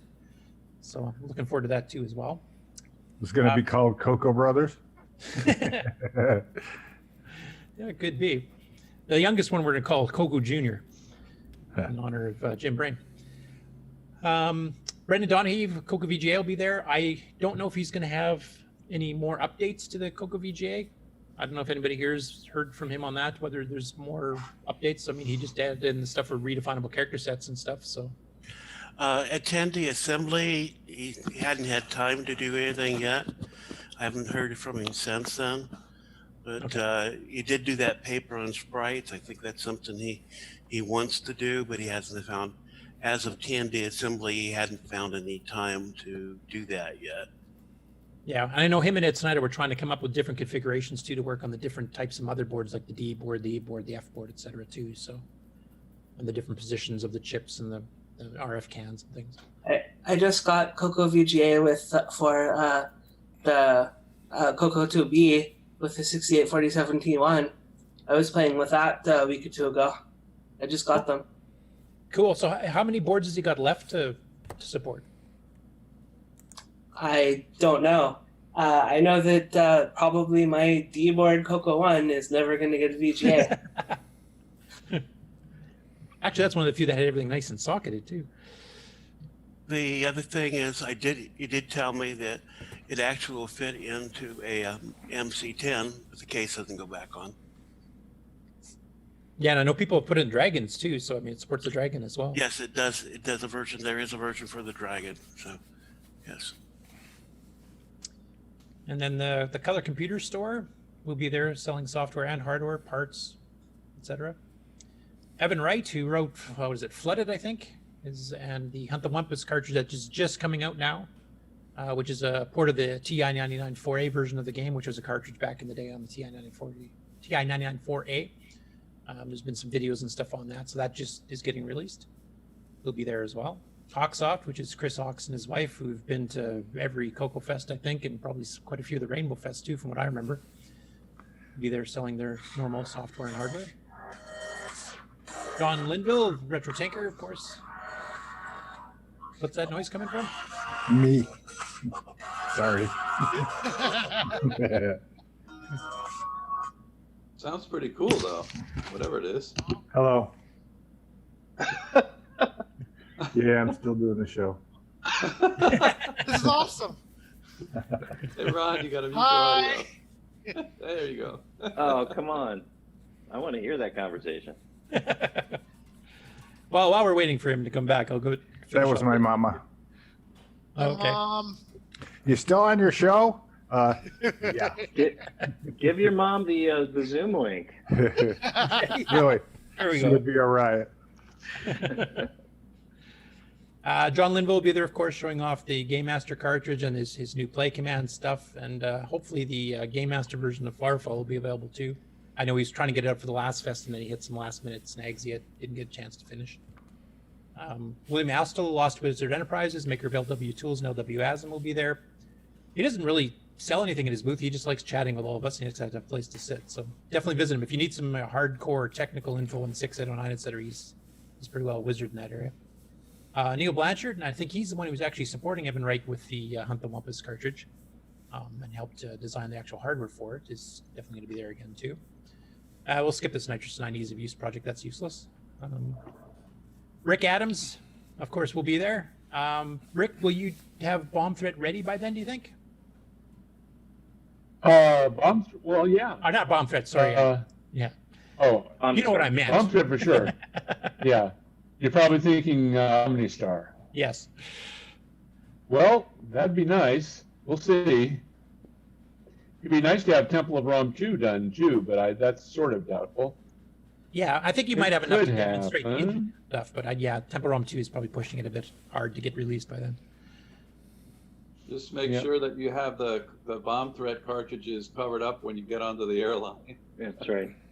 Yeah, that's a really good point. Well, actually, I'm driving there, so I'm Oh, safe. good, good. That's a good thing to remember, though. Yeah. Well, remember, we know. do have a bomb squad available if there's any problem with the bomb threat. That's right. Yeah. That is true.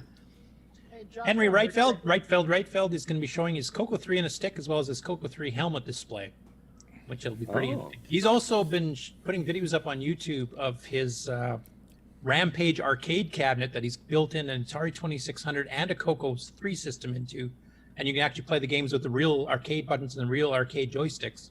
Wow. On both of those systems, so that's been pretty cool too. That's an impressive number of vendors for a Coco Fest. Yeah, and we're still expecting more too. I mean, that's just the ones that have actually submitted the money and reserved the table officially at this point. Yeah, I need to do that. Do you think we'll go to 120 this time? I'm hoping. I mean, the fact that Simon's actually flying in, and I think a lot of people want to meet him. You might get some people like Paul Thayer and his brother there coming in. They haven't been to one in a few years, from what I understand. So there's some extra people coming just because Simon's coming. And I think there might be a few more coming just to meet him because that's going to be a once in a lifetime opportunity type of thing. Yeah. So I'm hoping. Here, Carlos actually published a little video on Facebook showing off the old Votrax, or is it Voltrax, or how do you pronounce that? Votrax, yeah. Votrax. Voice synthesizer, which is actually using a Tandy power supply, which is kind of cool in of its own, but it's also the same chip that Spectrum did on the voice pack for the Coco, which I think Al had mentioned. SCO1. Or is Al still on? Oh, might be. I'm here. I was muted. It just takes me a second to get back over. Okay. Do you still have your Spectrum voice pack? Yeah, I think I have two of them actually. And I have a speech systems pack. I don't know what's in it, but so I don't know if the speech systems. There were two chips. There was an SCO1 and an SCO2. Yeah, and the SCO2 is the one that allowed inflection. That was a real talker one, wasn't it? That might have been. I think I have a Super Talker because I have a Super Talker manual and the software. So that might be a Super Talker cartridge. So what we're kind of going through nowadays with sound cards, we actually did go through back in the 80s with speech ones, because there was at least 6 or 7. I did find one chess game. I can't remember if I put it in the archive yet or if it's just on my page, but there was a chess game that actually supported 6 different speech cards for the Coco. And this was one of them. Yeah, there wasn't much software that supported the speech cartridges. There was, Spectrum Project sold Term Talk, was a talking terminal program, so that you could go online and have it read it out to you. and have it read it out. There were several talking terminal programs, and I don't know what else was, I don't remember what else was available. There might have been a few games. There was a chess game for sure. I've actually got a copy of it. You said the chess game, but I mean, there might have been like an Eliza game that someone wrote. I mean, when you got the Spectrum voice pack, you got a driver and instructions on how to program it. Yeah, and then we had software ones too, like Speak Up from, was it Speech Systems? I can't remember who made that one. Computize maybe? Now explain what an ELIZA game is like. Well, the Eliza is a kind of a phony artificial intelligence where it's like you were talking to a psychiatrist and you would try to have a conversation. And so you'd say, I'm not feeling good today. And it would say, well, what do you think about that? You know, or in the voice synthesizer would be, what do you think about that? You know, or it would give you. How does that make you feel? Yeah, that was one of the first basic supposed artificial intelligence programs. Oh yeah. How many of you would say swear words to the person? Oh, I do that all the time. When I got my Model 1 Tier CD, that was one of the first that I bought. That was one of the first games that Flex had too, because I remember Frank Hogg sold one, an Eliza clone. I think they named it a different name, but it was the same Same And it thing. was in the David Owl books had the listing you could type in. Yeah. And that was such a simple game, you could port it to any platform easily. Except, oddly, Jim Gerry has not ported that to the MC10 yet. What? Give him 5 minutes. Yeah. He's slacking. Where does Have he it get finished. it? I don't know that Zebra built the voice packs for Spectrum projects. I don't know that we ever designed an SCO2 voice pack for the CoCo, for Spectrum, or for anyone. We did do an SCO2 for the Timex. We did one for the Timex 1000, and then another one for the Timex 2068. And I think we didn't even do the SCO one for the 2068, which was the color computer that looks like the Brazilian CP500 CoCo clone. But we did an SCO1 for the Timex 1000 and the SCO2 for the 2068. And that was a pretty neat product back in the day. There's a video on YouTube that I put up there called Zebra on TV. And we were being interviewed, and the whole point of the interview was the Timex might be a dead computer because the computer industry has passed it by. So I was playing with the voice synthesizer, and the very last thing I did was having the Timex 1000 saying, "I'm not dead yet." And we played that at the end of the interview on the New Tech Times. Was either that one? We did two of them, Wall Street Journal report or the New Tech Times.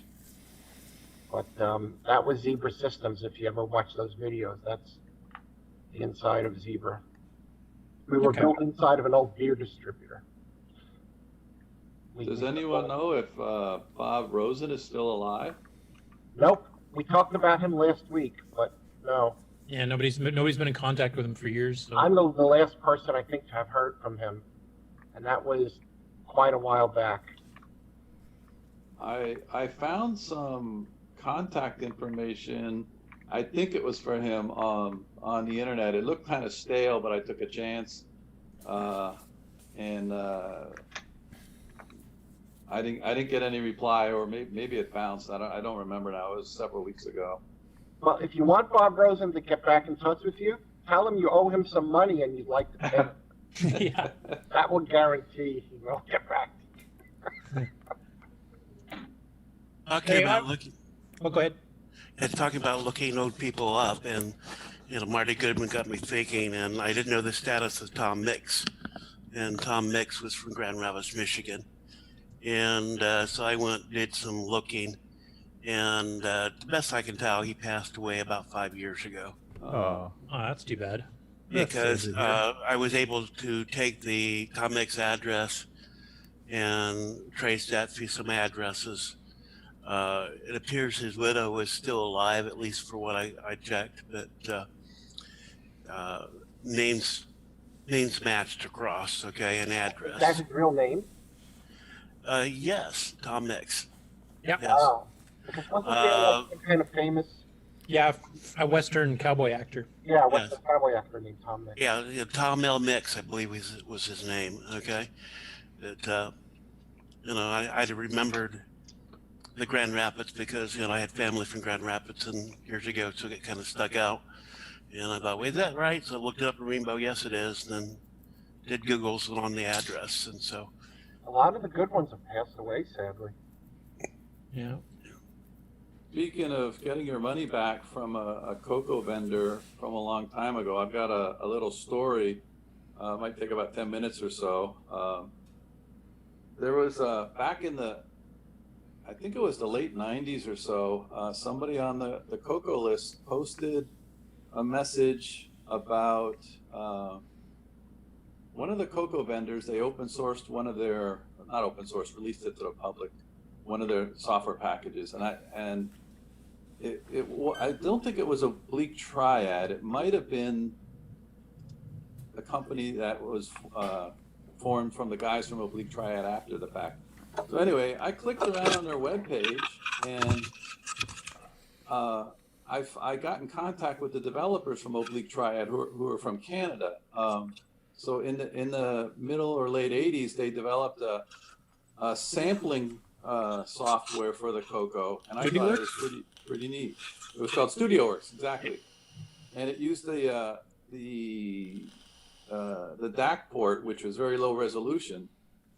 And about maybe a year or so later, they came out with a higher res sampling version of it, which required using a ROM cartridge, the cartridge slot. Yeah. So I bought that, and I had a lot of problems with it. It worked, but I had problems. I was going back and forth with them. They sent me updates. After a long time, I finally sent it back to them and said, "Hey, send me a refund." I had talked to them many times, and weeks went by, months went by. I never got my money back. I tried calling them many times. I tried calling the Better Business Bureau or the equivalent in Canada. Long story short, after probably 50 phone calls, letters, and everything I could try, I never got my money back. And back then, it was $69 or maybe $89, not a terrible amount, but So when somebody, when this message on the CoCo list got posted, I clicked around and I got in contact with these guys and I said, "Hey, aren't you one of the founders from Oblique Triad?" And they said, Was it "Yeah, Jeff or Dave you got a hold of? I still have the email. It was one, and he said, "By the way, I'm still in touch with Dave." And I said, "Do you remember?" And I repeated the whole story to him. He goes, "Yeah, I do. And I'm very sorry that it happened." And he said, back in those days, they were starving programmers, basically just trying to make a living, of course. And long story short, he refunded my money and including a little bit. It came out to about $100 total. So that was, 20 some odd years after they disappeared off the scene. So I thought that was pretty cool of them. And then I ended up giving just donating that money to Glenside because, just to help them out with their costs. That's cool. Yeah, because it was Jeff Noyle and Dave Triggerson were the two main guys at Oblique Triad. They did like Seventh Link. They did StudioWorks Pro, Those Darn Marbles, etc. They had a really good Defender clone they were working on called Defendroid, but that's when they kind of, decided that they couldn't survive on starvation wages anymore, so they never finished it. And Jeff, I remember he ended up working at Microsoft. Oh, good for him. I don't know what happened to Dave. I don't know if he's still in Ontario or not.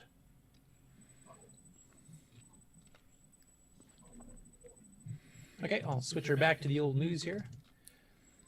So Robert Sieg, who's been on the show before demonstrating his BMP to MC10 converter, has been working on some algorithms to get you to allow you to be able to change how it interprets the picture when it's trying to narrow it down to the 128 by 96 by 4 color mode that the MC10 supports. So he did an animated GIF here that's showing you 100 different frames of how to have the program interpolate the colors differently. So I'll just click on that. Kind of goes through them there. So there's various ways that you can do the the dithering and what color set to choose from when you're doing the pictures, but that's some of the stuff he's working on. And I know Simon's been kind of talking with him about doing some page flipping techniques to give you expanded palettes and stuff too. So it'll be interesting to see where that goes. But it's kind of cool. I've never would expected to see a BMP converter or viewer on an MC10. Pretty cool. Yeah. And this is one Tim Locke was. We kind of discussed that before, but that's the active thread, and he's even got some ads like. This one up here. That's the France advertisement for the Color Computer 2. The CoCoTALK. Yeah, which is a bit of a different take. We've seen some French ads up here in Canada, of course, for the Quebec market, but this is a bit of a different one from the actual France itself, so that was kind of cool too. But that's an ongoing conversation there. So if anybody else knows some other countries that the CoCo 1, 2, or 3 was sold in, the official ones, you can mention the clones too if you want to, but just make sure you mention it's a clone. But we're kind of trying to figure out where did it all get sold. If you scroll down, you'll see the one from Yugoslavia. It's at the bottom, I think. Yeah, that's cool to see. Oh, okay.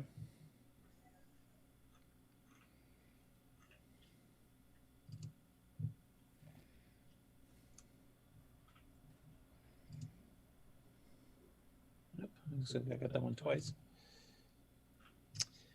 This one here is the Now he's got versions of this for the Windows, the Mac, and Linux, or Linux, whatever you want to do it.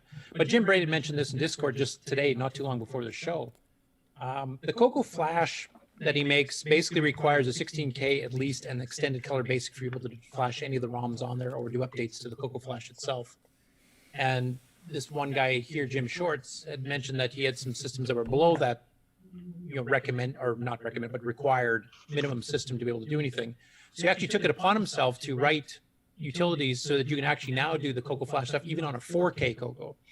It's just a little machine language program, and you can load it up, and then you can actually flash the ROM from there and then play some of the games even with a 4K or a 16K without extended color basic. So he's got the downloads here for all 3 platforms, and he's also got the source code there if you want to take a look at it too. So that was kind of cool that he shared all that, and I didn't have a clue that this was even going on. So kind of a surprise. And then that's about it for that. The last story is basically for Nick Morenz, and it will actually be a transition to him because he's been updating his blog on Gunstar, and he's actually got a video for Gunstar as well. So that's a preemptive core dump there. That's right. That happens at the end of the show, not before. Yeah, and actually, and I haven't announced it on Facebook, but I've also just put up the next development blog update, of which we'll see the video from. I think Tony's got it queued up there to play, but I've been doing. I've had a bit of spare time, and I've been able to do a bit of work on my Gunstar to the point where I've been putting up blog updates weekly. So it's gotten to the point now where you can actually see what I've been ranting about all this time.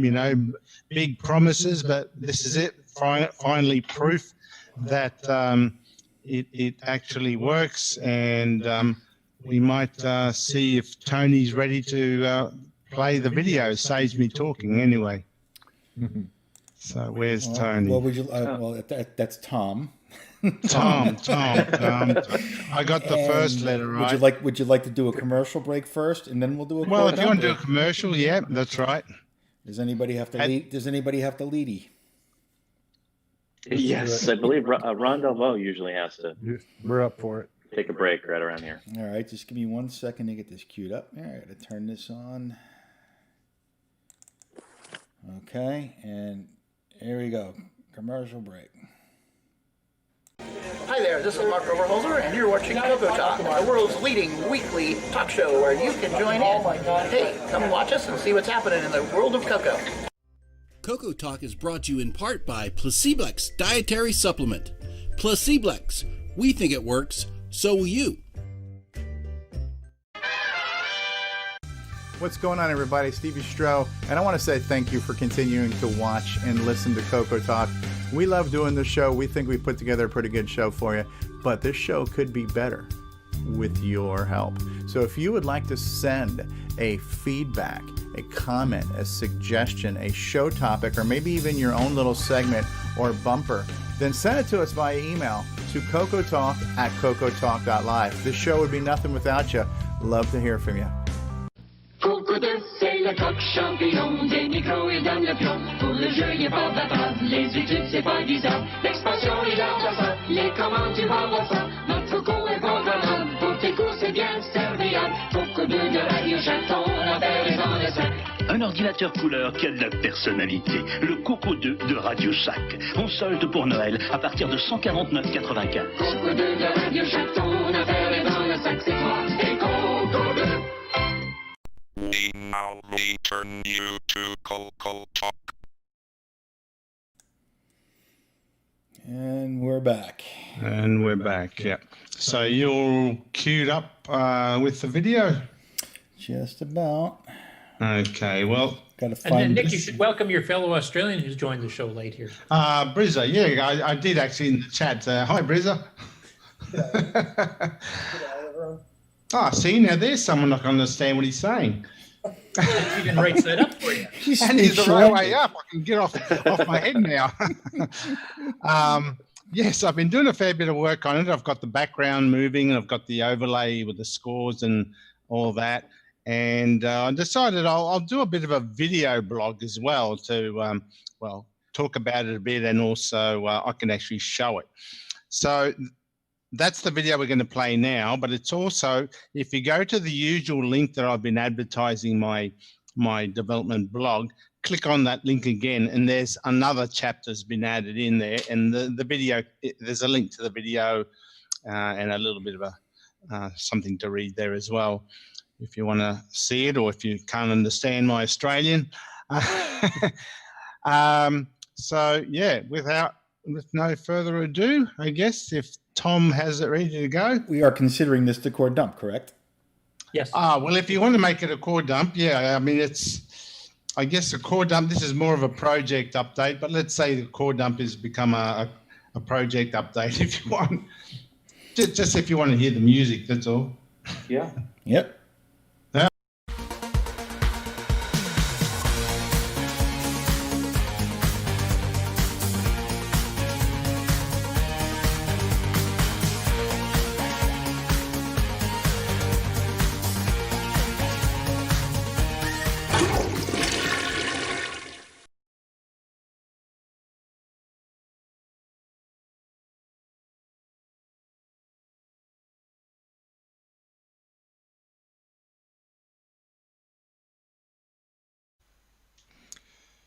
G'day everyone, Nick Marenti's here, your fellow retro geek from the land down under, where we drive on the wrong side of the road and toilets flush the other way round.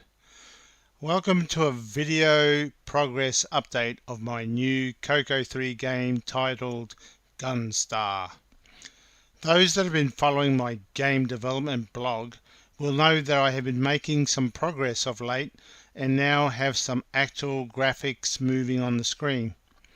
I have been explaining my new game engine that I have developed, and now it's time to move beyond the theories and showcase the game as it starts to take shape. This is not a new game engine. I originally developed the game engine back in 1984 for a game Escape Zone on the TRS-80 Model 1. So it's an engine I originally developed over 30 years ago, and am now adapting it to the Coco with higher resolution and colour. The game will have 4 distinct levels. Each level will be composed of 22 screens worth of scrolling background graphics. These will then repeat till all the required targets and objectives are met before moving on to the next level. Currently I only have 2 screens worth of repeating background, just so I can test the engine so far. The game will scroll the background terrain vertically down the screen as well as left and right to reveal a wider background area. Overlaid on top of this scrolling background will be the score display and 2 bar graph displays which indicate your craft's propulsion energy and fusion bomb energy. On beginning the game you will have no fusion bomb energy, and the idea being that you will charge it as you collect fusion energy in your travel. The fusion bomb is basically a powerful energy blast that disrupts all enemy craft around you and destroys them. I hope to have the blast working by my next blog, complete with sound effect. But enough of the rant, let's get started. Okay, here we go. Now, as you can see, the background is scrolling down the screen. In the top left we have the score, and for testing purposes I've just got it merely incrementing by 10 with every frame of the game, just so I can just see the numbers all work correctly. On the right hand side you can see 2 bar graph displays. The top one with a light green area is the propulsion energy I mentioned, and just below that indicating an empty fusion bomb energy level. Now notice your spaceship, you know what it looks like at the moment. The very nozzle of the ship looks a bit larger than normal. That's the fusion bomb. But at the moment, because we have no fusion energy, it's discharged, so you can't fire.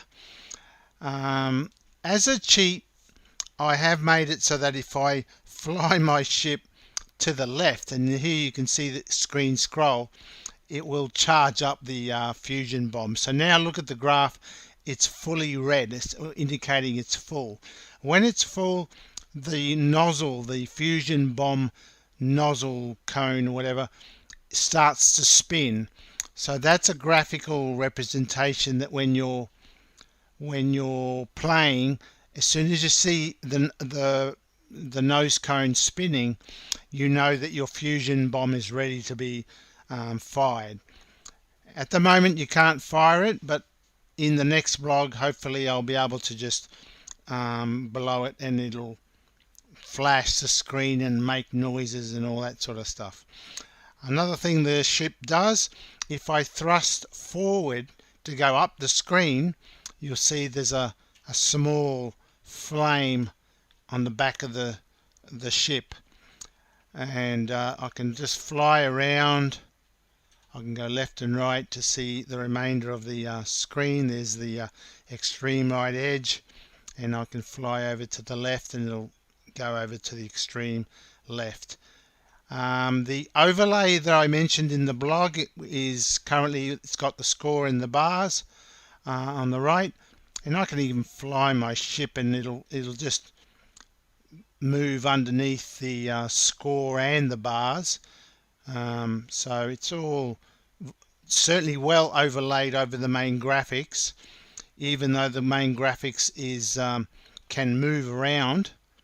The overlay plane sits in one place, and I can draw any graphics I want on that screen, and I just draw them in the same position each time, and that's where they appear, and that's where they'll be overlaid over whatever's happening in the background. And I don't have to worry about cleaning up the mess, worrying about whatever I print on that overlay gets scribbled onto the background, and I don't have to restore the background, all the usual stuff you would have to do when trying to create overlays on the Coco. It's the engine does that all automatically. So that's basically not a lot to show, but it's certainly showing progress of the game, and more importantly that the graphics engine definitely works and is totally flicker free, is of a reasonable speed. It's not quite a 60 frame per second game due to the heavy block moves of memory that the engine requires. The coding to do the engine is actually very small. It's a very memory economical engine. It's very simple how it works, but it works by copying large areas of memory around, so that it creates this logical multiplanar graphics. So that's it for now. Hope you enjoyed that, and I have been on a bit of a programming roll, so I hopefully will be only another week away and I'll be able to do the fusion bomb, and you can all have a look and see what that looks like. But I'm happy with the results so far. It's pretty well exactly perfect as what I was hoping for. The speed was what I was expecting. The only thing I think might be something I'll have to play with is the colors. If you notice, when I fly my ship, that whatever colors my ship is, if I'm flying over the same colors, it tends to make areas of the ship disappear because they are the same color. So I don't know, I might have to just rejig some of the background graphics to differentiate it a little bit, but anyway, work in progress. So that's all for now. Thanks for watching. Are we back? We are Looks back. awesome. Unfortunately, it didn't show on the. Hey. That looks great. Yeah. So did it come out all right? I mean, it didn't show up on the I live watched chat on- screen, but I watched on YouTube. Yeah. on YouTube. Yeah, Yeah. YouTube. Unfortunately, Okay. we still haven't figured out how to get OBS to put that back into Zoom. So I can right. put the audio back in, but it's hard to put the video back in. Right. No problem. I Yeah. love the spinny. The gun turret. Yeah, Yeah. that's awesome. Oh well, as long as everyone was able to see it, I could run it in BCC and share my screen. But yeah, if you all saw it, that'll do. You know, it went out on the stream okay. Okay, well that's all right. Yeah. Oh well, So- that's about it. The next job is to actually get the firing and the sound effects for that going. Of which, mind you, I've done 90% of it already. I do have a version that does that now. So it'll only be a couple of days, and I'll have the next blog update again. So I told you I was on a roll. So yeah. I just want to mention, just to make this technical enough to qualify as a core dump, the demo you showed there actually has your FIRQ sound routine running with two voices. Well, just it no does. sound playing. Well, do you want to see a quick burst of the sound? I could share that screen. Okay, I'll share my desktop. So you're seeing a preview now. So let's see if I can just share that, and also the computer sound, of course, and hopefully my bandwidth is enough to show it off. So can you see that screen? Yep. Okay, I'll just run the game. I'll just speed it up a bit on. Okay, so that's the start. And then I'll go straight into the game. And okay, so that's coming up okay. Thumbs up, everyone, if they can see it and hear it. Yeah. Well, anyway, you saw this bit. And the firing now, I can fire and you hear the sound, but I haven't got the bullet. So is that coming out? No. Oh, there we are. There it is. Yeah. So yeah, that's the firing, but I have to do the actual firing. And if I can cheat at the moment, if I fly over, it actually charges up the F-bomb. You can see. So now, and the gun turret's spinning. So if I launch the bomb, I launch that by pressing and holding the fire button down for about 3 seconds. So the game will support one button joysticks. A single tap will fire a normal laser. A long tap and hold will launch a fusion bomb, which is that. Did you see that flash at all? I don't know if it worked on the share. I'll do another one in case. Yeah, we saw. Yeah. So it just flashes it and does the sound effect like that. And of course, any aliens on the screen will all blow up at once. So it should hopefully look pretty impressive when they all go off. But yeah, that's what I've done so far. So I get the firing going, and then the next blog will be up. Cool. And that's it. That's how I wasted my time. I think it looks Hey, great, Nick. That's Nick, great. if your plane gets hit, will it have a contrail? Have you thought of something like that, or it would be probably tough to do, huh? If you what? Sorry. What'd you say? Ron, I think said Ron's saying when you get hit, will there be any damage to the plane? Like a contrail coming off the tail of the plane, like a, contrail. Like a chemtrail, Like smoke. Like smoke. Yeah, a line smoke. of smoke. It wouldn't be hard to do. That wouldn't be hard to do. But yeah, no, I hadn't really planned on that. No. You see the energy. Your energy will drop, on one of the bars. So that's how you know you've been damaged. But yeah, it would be possible to put little smoke puffs, I guess, when you're about to get blown up, when you're really bad. But yeah, it all depends on how much time I've got to add in all the aliens and whatever else. Well, you have memory, right? Oh, memory's not a problem, no. Wow, which is weird to say, right? Oh, I think Didn't the used to be that program's. way. I think the program's barely using maybe 128K at the moment. So. No, it looks really good. I'm just waiting for the Nitrous 9 version to come out. Runs and ducks.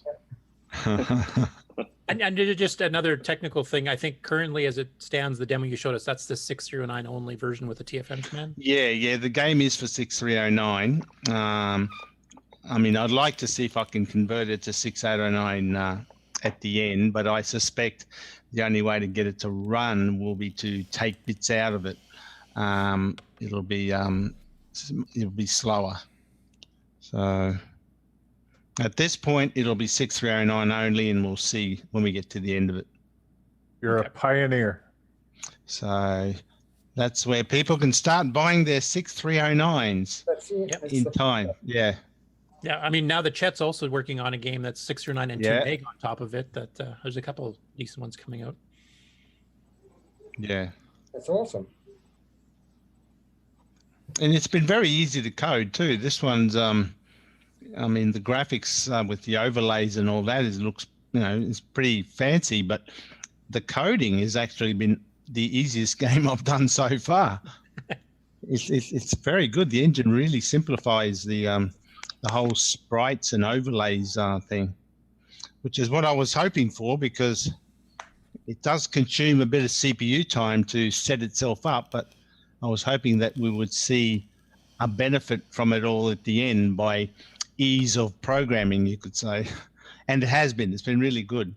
And it's been very compact as well. Paul Thayer is saying in the chat there should definitely be some sort of indication you've been hit on Gunstar, perhaps even the ship flashing. Yeah, well, the flashing will be easy. Can we put sparklies coming off it? Well, sparklies or the smoke that that Ron was saying, that wouldn't be too hard to do. But I would do that when you've been hit so bad that that you're, a few more hits and you're dead type thing. The plane's disintegrating. Yeah. Is So, white I mean, a color you can use? Is what? Is white's a color you can use? Yeah. Yeah, I've got those, well, the 16 colors I've set up, yeah. Mm-hmm. But, I could use some sort of a dithering effect as well if I want to just... Like a gray or something. Oh, you dot it out. So it's, so you sort of can partially see through it as well. Mm-hmm. Like a transparent type effect. More like a fly screen effect, I guess, and just have smoke there. But there's a fair bit I can do, but the point is you don't want to use up all these cycles to do all these wonderful space of ship effects, and you don't have enough time to have all the aliens come on, because I do have plans to have a lot of aliens spinning on the screen and blowing up and whatever. So I guess it all depends on how much CPU time I've got. Will these aliens have pear-shaped eyes? I'm not sure. Haven't drawn them yet. Yeah. But that's it so far. That's Gunstar. Actually, don't you have a graphic for Gunstar that shows the overlay with the alien behind that you did? Yeah, that was a preview for special viewing. Yeah. Secret artwork. Oh, okay. No. Secret artwork. Did Popstar use that engine as well? No. Only as I showed in the video, my old game Escape Zone used it. Yeah, Popstar uses the hardware scrolling, and then two screens. You can do smoother scrolling than the hardware scroll normally. Yeah. Okay. So you can get more speed and all that using hardware, but the thing is, it creates other limitations as well.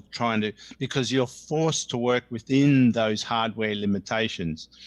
For example, hardware scroll will do a full screen scroll, and it'll do it nice and smooth, and it'll do it nice and fast, but it's a full screen scroll. And any scores or any more static overlays I want to put on there, well, they'll scroll as well, unless you put more code in there to make up for that. It just gets more and more complicated the more you try to go beyond what the hardware is designed to do, whereas this engine is very flexible. It's not tied to the hardware at all. So are you going to do like a Leisure Nighty Sally? Leisure Nighty Sally, what's that? Yeah, well, that's kind of like Leisure Suit Larry, only it's the girl version because you have an engine now. You just mind you, that engine, that engine could do that very easily, but yeah, no plans on that. Oh, but you are going to do another game with the engine later? Yeah, the engine could be adapted for other games, yeah. Although I'm not the type who keeps doing the same game idea, although this one's a bad example. Escape Zone, then I did Cosmic Ambush, and now this. So you could say I've done it 3 times, or if it's evolved 3 times. But it's only because I like that type of mindless space shooting type action, I suppose. But yeah, I'll probably vary it a bit, and maybe I'll do a platformer next. But I can adapt that engine to use to work in a platform game. Obviously, I wouldn't need to scroll the whole screen. Then whatever, I don't know. It's Leisure Suit Larry meets Rupert. Well, Rupert is actually getting a rehash. Yeah, I won't say too much about that. That will be a bit of a surprise. I was going to ask you: Are you planning on releasing the either the tile and/or map editor for Gunstar afterwards, so people can make their own? Look, I can. I don't know if anyone's going to really find a use for it, other than what do they want to do? Just create, I suppose, their own graphics and all that. I mean, it's possible. I mean, they're just basic programs. You just have to run it. But you do sort of have to understand, once you've done the graphics, where do you put the graphics? So you got to put it into the program, and it's not. It hasn't been designed to be a general purpose utility. It's been designed so that I can do the job. Yeah. No, it's good. You've had a lot of progress in a very short time this last few weeks here. I mean, yeah. No, I've had a bit of free time. What do you call it? Garbage? I think with just the horizontal lines of color, just to show that the scrolling was working with the score.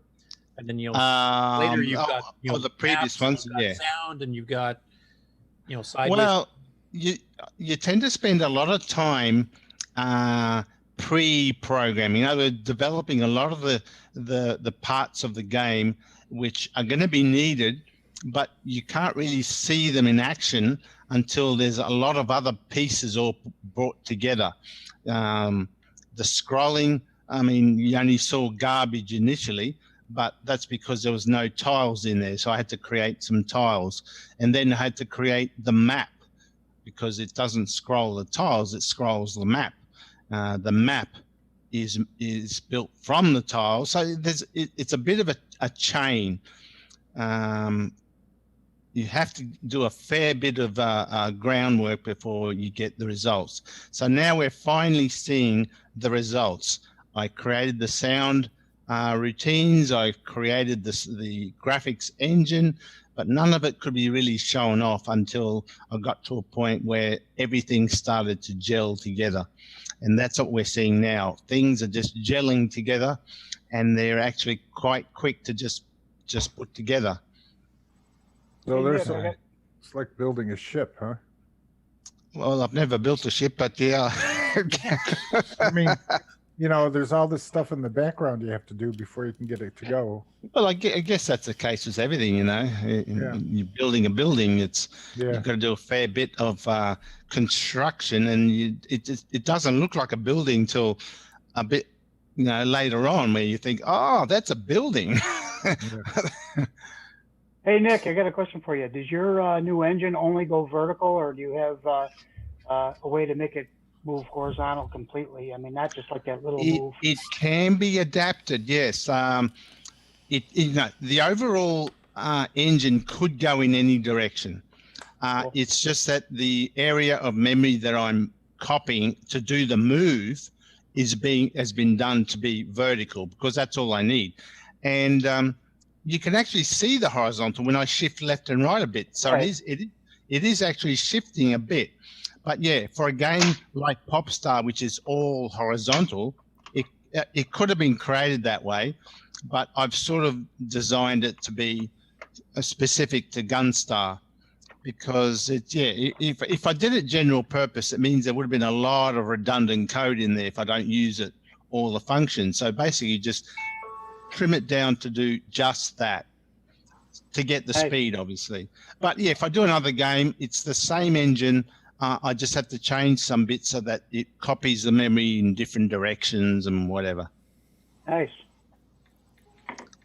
It's not the 60 frames per second that I would have loved to have seen due to the memory copies that have to go on, but it's just the other advantages that I'm looking at. Is it the dual playfield capability you're talking about? That Well, the Amiga has? you could fool people that it is, yeah.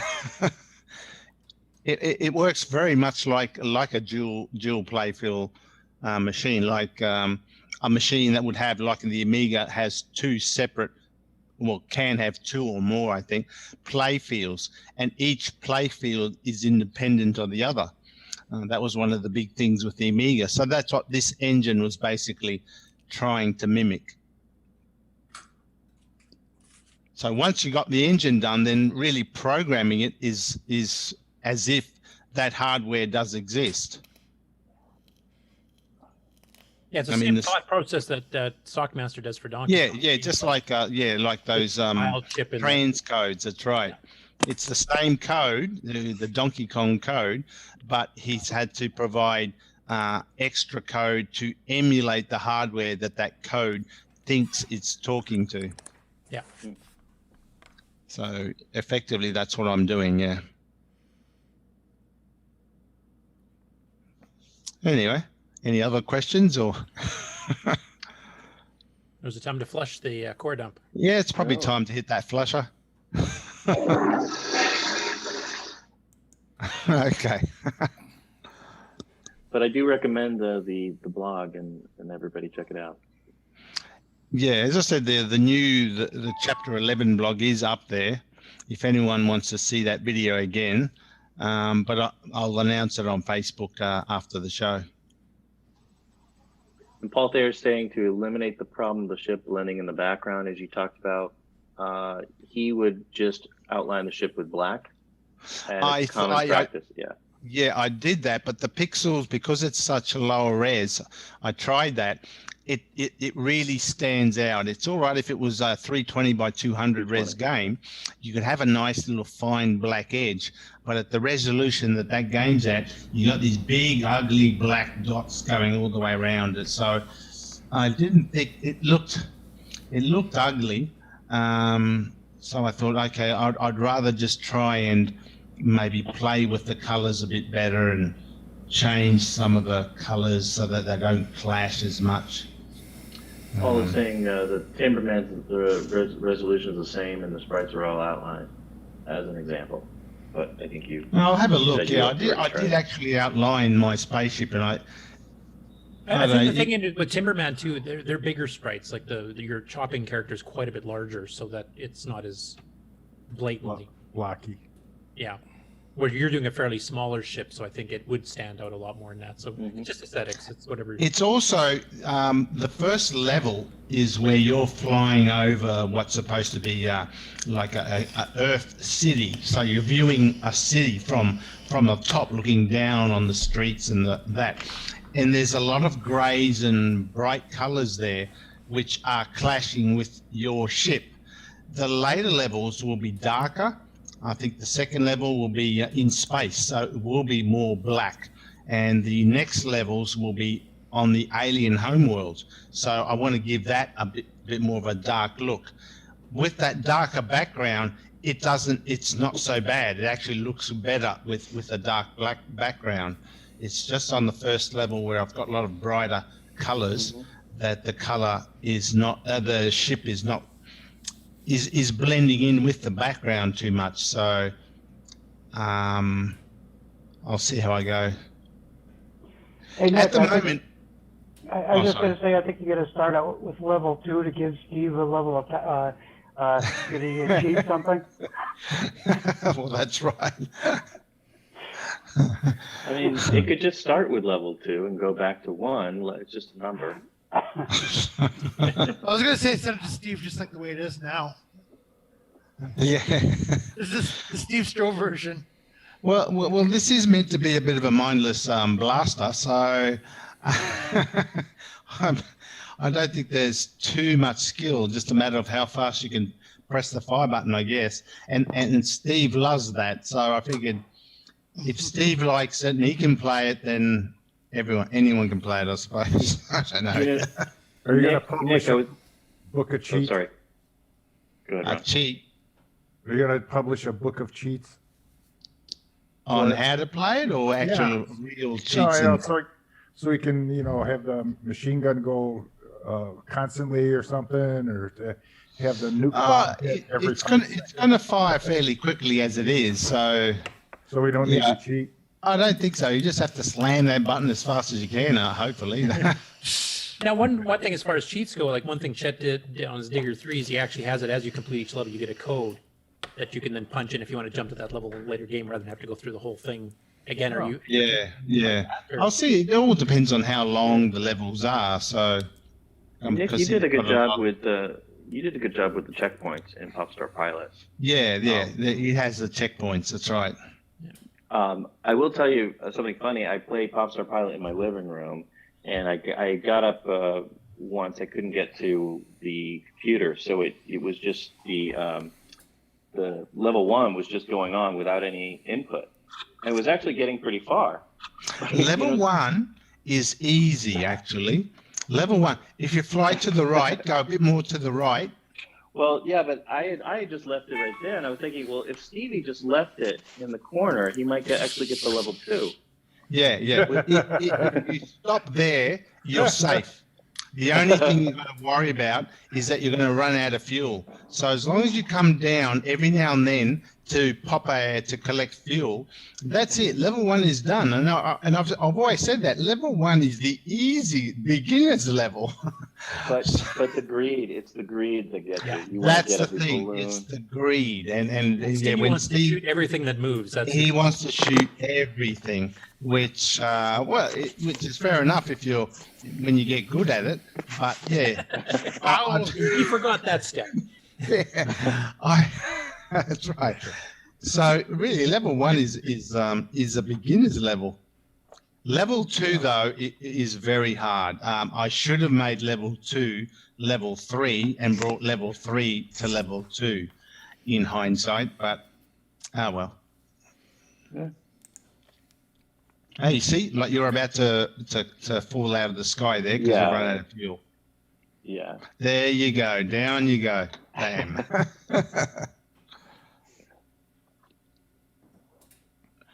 So, well, thank you, Nick, for again bringing more Amiga features to the Color Computer 3.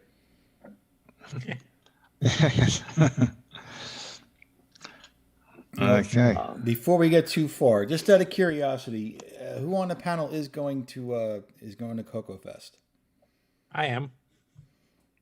Okay, so we got Curtis, Tim, Brian, Mike, and I guess that's it. Tentative. Mark Overholzer has his thumb up. Well, he kind of stuck Tom there. is going. You can ask Mark any question, and There is ulterior motive for this question. Mark, you sending me a check? Yeah. And unfortunately, Bruce has already left, but he also gave us a video tonight to as an advertisement for Coco Fest. I think before it gets too late, we should give that a look. Let's we should. Just to let you know, same thing. You're going to hear the audio, but you're not going to be able to see it Unless you're going to watch on YouTube. Absolutely. Well, the audience will see it. And that's The audience important will for see it. Yes, we will not. The 31 sad souls watching. Okie dokie. So we're going to run that promo, and then we'll come back. And I don't know what else we want to discuss at that point. We can do some of the our sponsors and maybe go on from there. Okay. All right. So here's Bruce Moore's. Unfortunately, he left already, but here's Bruce Moore's contribution to CoCoFest.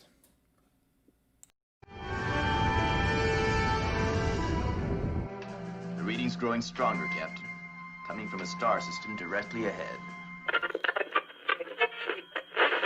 CoCoFest, make the trek to the place you belong. Illinois, Heron Point, make the trek. CoCoFest. CoCoFest, May 4th and 5th. 2019 in Lombard, Illinois. Make the trek. Touch the heron. Fascinating. So, I thought that was pretty good myself. Yeah, I liked it. Yes. And I was that Bruce singing? That is Bruce singing. Oh, yeah. He's a professional singer, so. I didn't know that. Good voice. Yeah, Rob INNman touched a heron. I thought that was funny myself too. Don't say that I'm around the wrong audience.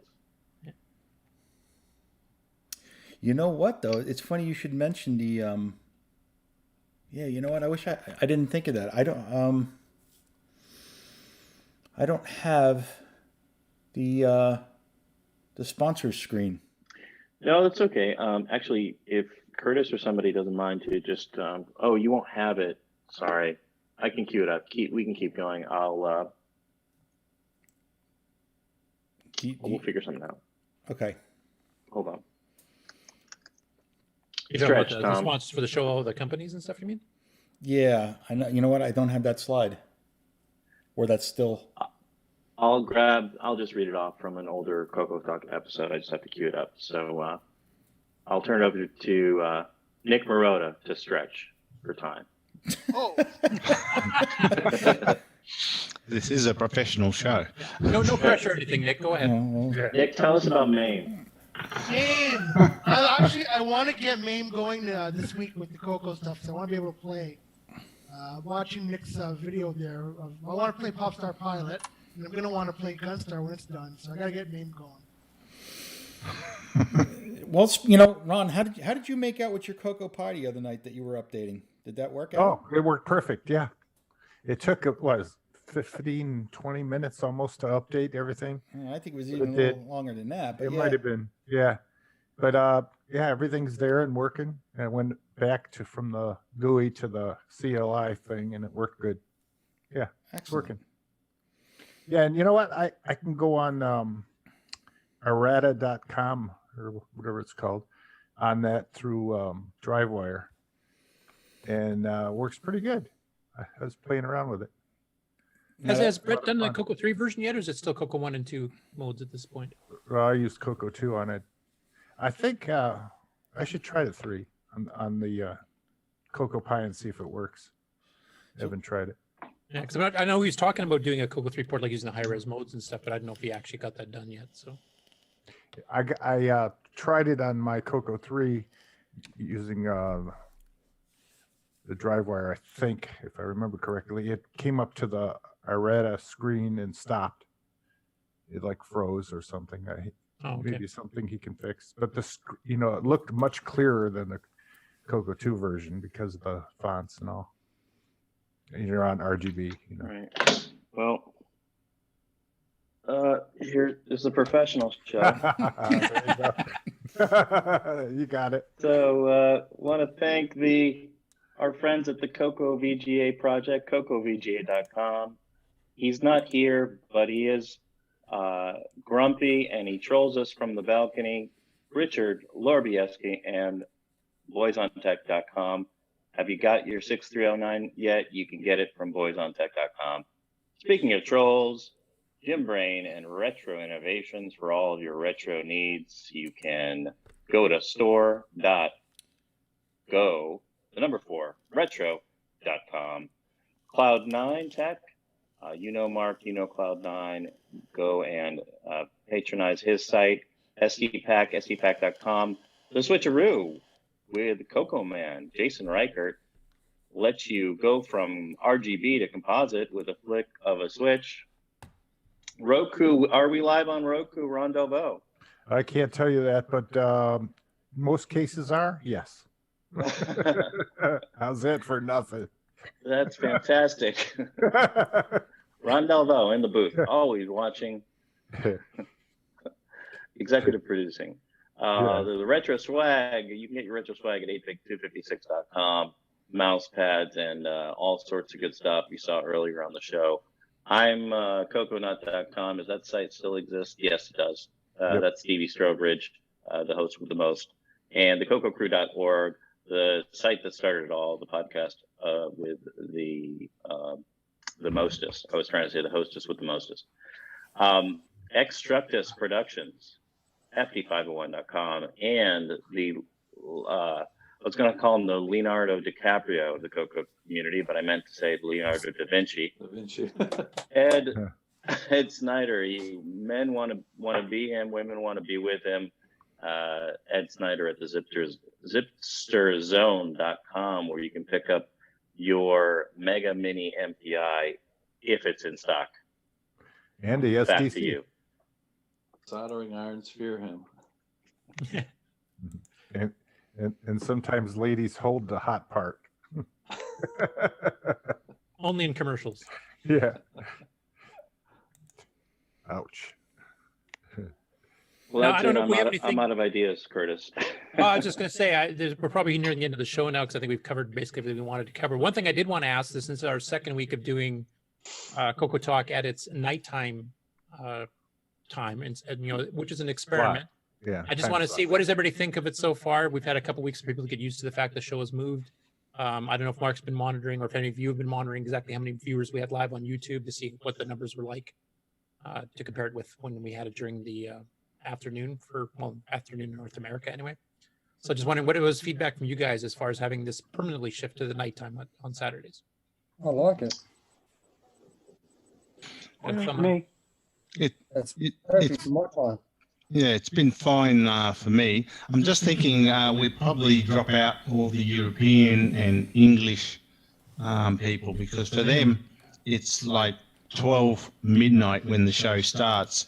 So I don't know whether we need to look at maybe putting the show an hour before, whether that's gonna. Yeah, so that may just allow some of the European audiences just to watch at least the beginning of the show.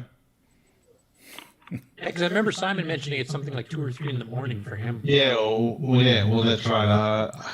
I mean, you're never going to satisfy everybody every time. No, you're not. No, but I just thought whether whether the show is moved an hour, 2 hours is probably a bit much. An hour isn't going to make much difference for European time, because it's still going to be really late. And, yeah. How about rotating it? Yeah, that's what I was going to suggest. Like, we don't have as many active. We have some active people in the community in Europe, but they don't. Even when we had it at a different time, they didn't too often show up on the show.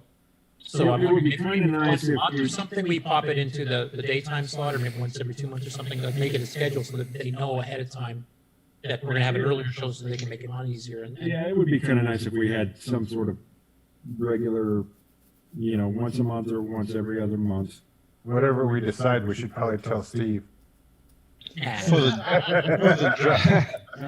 the Dragon News. As soon as he starts his own show, he might have a say in it. Yeah, really. Let's wait and see if he shows up. Yeah. We're getting lots of comments on YouTube that this is a good time slot. Mark, did you get a chance to see what the viewership was like during the course of the show? No, I haven't kept track. I know it's 26 right now. I've noticed It was in the 30s for quite a while. Was it? We started about Yeah. 16, so excellent. Well, I think if it's been up in the 30s, I mean, that's usually at the high end of what the daytime show is. So I think this time is lots of success. We're definitely getting more people on the panel. That's Celsius or Fahrenheit. I don't know if they're better quality people, but no, I'm just kidding. During the day, during football season, I usually skip out, and during the night, I get here late, so it doesn't matter to me. Well, we're getting more Australians. I don't know. I mean, is that good or bad? I'm trying to figure it out. Yeah, so you are changing the times, eh? I wonder if Ian Maverick knows about this show. He might be He interested. knows in about the popping show. in. He probably doesn't know about the time change. Well, if he's on Facebook, he should know it because I mean, Steve is plastered all over the place, for 2 weeks running. Mm. The times changed, so and Breeza made it, so Breeza made it, but yeah, it's a midday for us in Australia, so that's fine. Sunday for that matter, so it's fine. It's really just for the Europeans, for the Dragon users, say.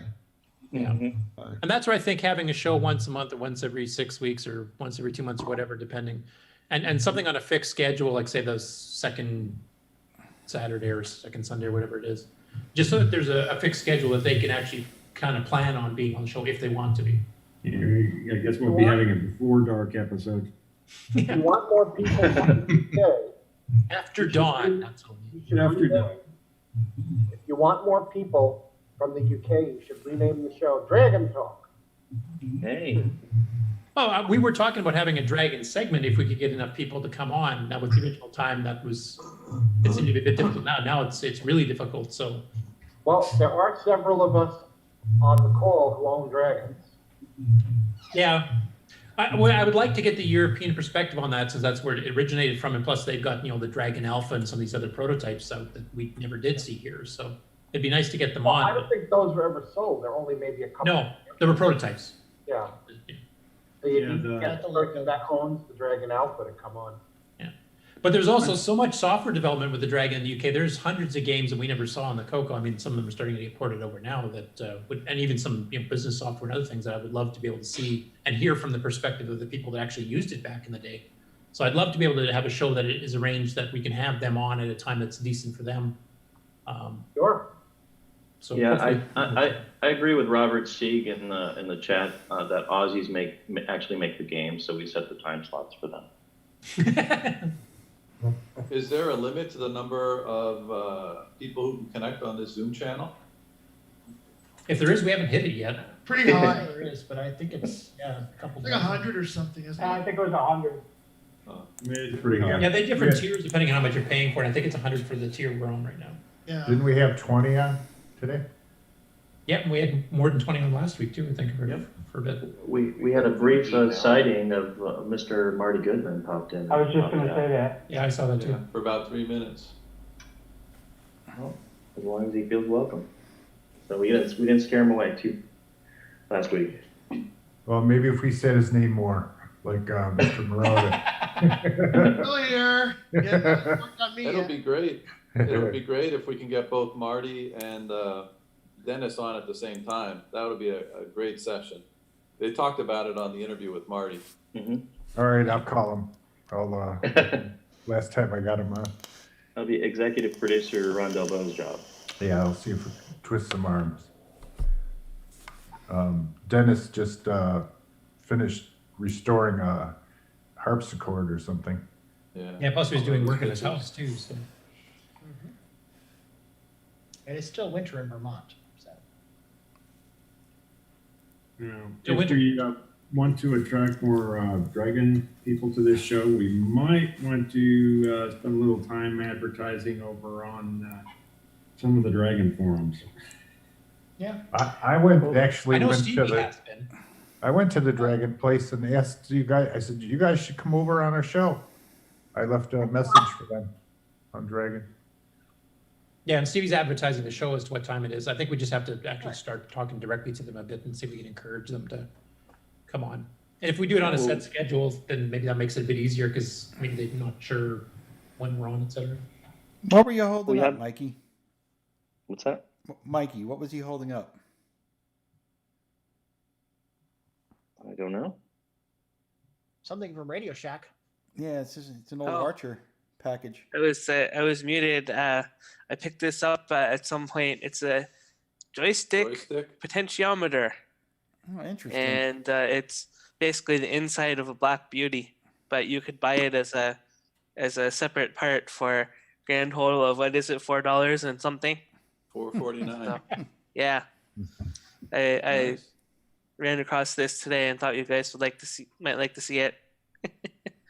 Interesting. Look what I ran across today. It's Disc cleaning kit. Oh. Yeah. Yep. Any other finds or acquisitions this week by anyone? I also found this 4-in-1 Infocom sampler. Yeah, that's one of the ones I found in my collection too. I was going to upload it to the archive because I don't think it's actually on there. But there's nothing on the Coco side of the disc. I haven't tried. I have the Coco version of it. Yeah, it has the it's both sides. It's a weird looking disc. It has Let me load up something here. it has the Coco is on the back side of the disc, if you can tell. You see it has it's the back side of the disc. It's blowing out the Front side sensor. is MS-DOS. Can't see it. Okay. It's a single-sided disc, huh? Yeah. It has no things on the side. What do you call them?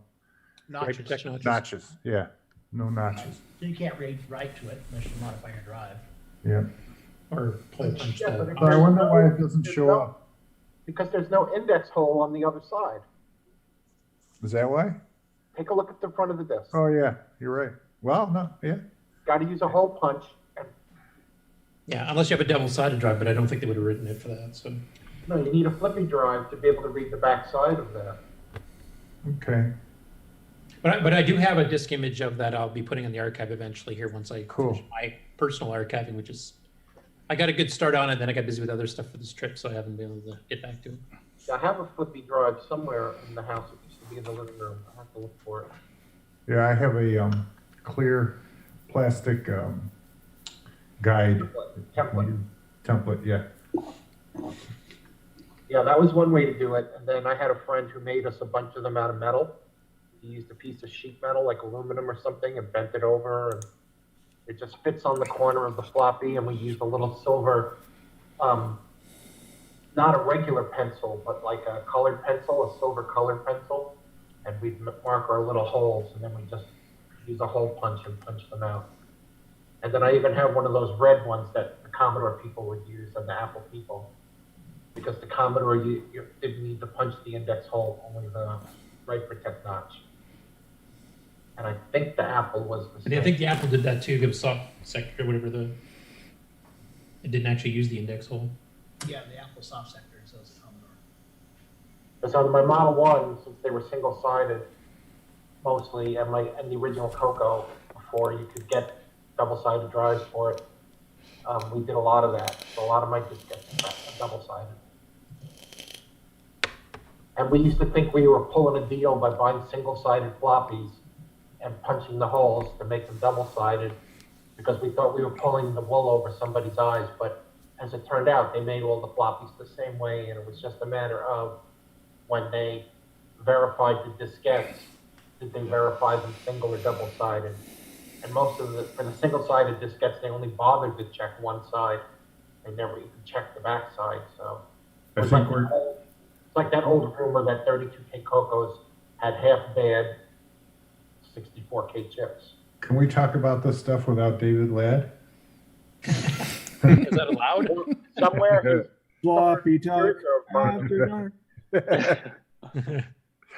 Oh, I just like to break things. Yeah. We don't have that soundboard.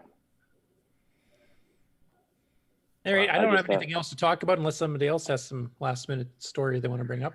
Well, I don't know. I found a box. I said last week I found a box of Coco stuff and actually sold a few things out of it. So Mark bought my speech sound pack, and I sold my Disto RS232 pack. I forget to who, and he's going to use it to run a bulletin board on the Coco. So that helps other people. And but I found it. But there was a joystick in the box, and I've been looking for over a year to try to find my joysticks. So I found a Black Beauty. I got something for you guys. If you decide you want to start going online with your Coco, there's Coco BBS that I started, and you can find it on Facebook. And I've included a whole bunch of different items on there that pertain to getting online. Try it out. Cool. Have you got any BBSs on there that are actually running on Cocos, or are they all PC style ones so far? What do you mean? It's not a BBS. All it is, like I put some files up there. They have lists of BBSs you can go to and telnet to and stuff. Okay, so it's a listing of BBSs you can get to. It's info about going online, not so much about having a BBS. Although you could put that on there if you want to. There is one telnet BBS that's running. That's up there. It's Neil Blanchard actually that has one. That actually runs on a Coco.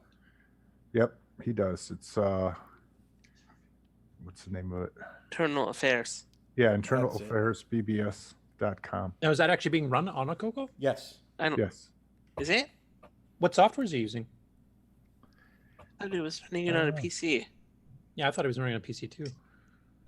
Thought that was his old BBS that he ran on a PC originally. Well, then maybe I misunderstood, but I just looked, and it was Neil Blanchard that bought the Disto pack from me, and he said he wanted to use it to run a BBS on a Coco. Oh. I mean, there'd be no other use for it. Yeah, but I'm not sure if that's the BBS he's running currently at this point, because I thought he was running a PC one too. Well, I found a copy of Color 80 BBS, which was an old Coco BBS, but I don't know how. Yeah, it's the one Bob Rosen ran, wasn't it? Well, okay, this is separate from his. He ran the Rainbow bulletin boards. He originally called his bulletin board Color 80, but then Lonnie got Bob to run the Rainbow bulletin boards, and we had 4 Model 3s in his dining room running the Rainbow BBSs using the TBBS software. But I mean, I know there's multiple BBSs on the archive, like the AlphaSoft OSN Level 2 BBS, which is even multi-user where you can chat between users. That's probably better. This was something written in RS-DOS, a very early BBS for the Coco. Neil's splash screen says Renegade MS-DOS BBS. Okay, yeah, that's what I thought. Okay. Probably doesn't have the Coco version up yet. I do know somebody a couple months ago did briefly put one up as a test, and it did work through Telnet. It was running on an actual Coco. Is that Alan? Might have been, yeah. How do you know how, like if you were to start a BBS and you wanted people to telnet to it, do you have to talk to your provider to get them to have a channel opened like 23 so that you can have people come to it? How does that work? Not in most cases. Usually the ports are open. The main thing is most people have dynamic IP addresses, so it might change. But if you use something like no IP, you can get it to dynamically update, so you can give it a domain name. Yeah, it'd be much easier to do with a static IP. If you Well, have for instance, I have hemigraphics.com. I can't telnet to my website there, can I? I mean, it doesn't. Telnet server running on there in order for you to Right, that's the question I had. So where does the telnet server come from? Your provider, or do you have to put it there? It's a process that runs on the machine that does the host. So how do you host? You'd have to run on your own machine. Yeah. Yeah. So how is your website hosted? Is it a shared host? It's on Google or on GoDaddy. GoDaddy. Okay. Yeah. Right. So it's probably a shared host. It's multiple. So I have to go to GoDaddy and have them add the software for my cubbyhole? If it's a shared server, yeah. If it's a virtual server where you have control of it, you can put on whatever you want. They'll charge you for it. Yeah, probably. But They might not let you because Telnet's insecure. So. Hey, Ron, have you had any problems with GoDaddy with their email? no, I don't have any email through them. Hmm. No, don't do it. I host my band site through them, and their email just does not work at all. Huh. And Well- from what I found out is there's a lot of the other ISPs that are actually blocking GoDaddy's email servers because they're full of spam. Oh. Jeez. I've had GoDaddy since day one, way back. And I moved out here and then I realized that they were here. I was surprised. So Steve Bjork's not with us tonight, is he? I was hoping to catch him. Years ago, when I moved to California, I joined a fairly large cocoa group in Southern California. Steve used to come to some of the meetings, and once he announced that if you had an original Sands of Egypt disc, to bring it to the next meeting, and he would put music on it. So I did that. Unfortunately, I sold all my cocoa stuff years ago. So when you load up the game, it actually plays music for about a minute and a half or so. And I haven't been able to find that online anywhere. I wanted to ask him if he had a recording of that music. I'll have to try to catch him the next time I can make it, because I don't think anybody I've asked has never heard this, so it might be pretty interesting for folks to hear. Yeah, that would be neat. Yeah, if he still has it, because he had some of his stuff stolen from the storage unit years ago, so some stuff he's lost himself. Oh no. That's bad. One time he was talking about equipment he used to program on, which was an interesting thing to hear. Talking about that Coco 3 repack that he had in the PC case. I think that was the one that got stolen. Yeah, that's what got That stolen. was one of the things that got stolen, and it had the source to a lot of his games on it. Oh no. Jeez. Because it had like a hard drive in it. And that was way before they had all of these version control systems in place. Way before. Yep. You know, I wondered about, the source to games like that. You would think that if he did stuff for different game companies or even Tandy, that they would have copies of all that stuff. Some of them would, but I mean, Steve did sell a lot of his stuff through SRB later on, like his own company, basically. So, some of the stuff from Datasoft and stuff, yeah, they might have. Mind you, Datasoft's not around anymore either, so I have no idea what happened to their source code. Yeah, but even Out Loud said that the Sierra didn't keep copies of the source code. Yeah, that's right. Yeah, because he was trying to sell the source that he just took from them, and then they kind of got the lawyers on him and said no. What was this? Go ahead. I'm sorry. No, go ahead. What was the small screen you had, Mike? Oh, so I found this my parents' house. This is a pocket television, and I have it hooked up to the Dragon. This isn't the software I want to demo. I can't get it to load. But Flappy Bird or whatever the clone was. Flagenbird, yeah. It doesn't play that well with the keyboard. I just keep dying. But it's a 3-inch screen. Can't get past level 1? That's your pro emulation. I wanted to show a different demo. It's a radio jack. So maybe Stevie Stroh telnetted into your game there. That's a great idea. It's kind of like, well, I'm playing a game on a 3-inch screen. Mikey, hook that up to your MC10. It's the perfect screen for him. Okay. Not the right size. There you go. Tiny screen for a tiny computer. Sure, I actually got one of those. No, it's actually bigger than the MC10, so it's no good. No Velcro or Retro Pi to it, and a Raspberry Pi to it. And you have a portable Coco. I have a small screen that opens up like a clamshell, and you look in at the mirror to see the screen. It's way back, old. Sure that isn't a makeup compact? It's a Casio. Yeah, it Like looks the video like it. game cabinets with the mirror. They have the Yeah. CRT at an angle. Yeah. I had TVs based on that years ago. Yeah, actually, if you look at the Projection TV TVs. inside, it's backwards. At Zebra, we had one of the Sinclair little TVs, and we hooked it up to a Timex 1000. We thought that was very apropos. Did anybody ever hook up their TV to one of those large screen curved ones with the 3 large red, green, and blue guns? Oh, like an old projection Front screen. projectors. Yeah. Projector. Those things would put off some heat. Oh yeah. And I saw an Amiga hooked to one at a bar. They had it was displaying pictures of the patrons. Yeah. That's the only one I've seen. Well, that was that Laserdisc. They actually had that in the arcade. There was a Laserdisc game called Mad Dog McCree. That was a projection screen, and it ran on an Amiga 500 hooked to a Laserdisc player. There's a video up on YouTube of some guys at a football stadium were playing video games on the big screen up on in the stadium. It looked pretty funny. Oh, cool. I heard about that. They were playing Super Mario Kart. Yeah, exactly. Yeah. They're flying over a helicopter and they're videoing these guys playing video games. I was playing my Coco on our church's 10-foot by 18-foot screen. It was awesome. It was really cool. I put up ease of use on it.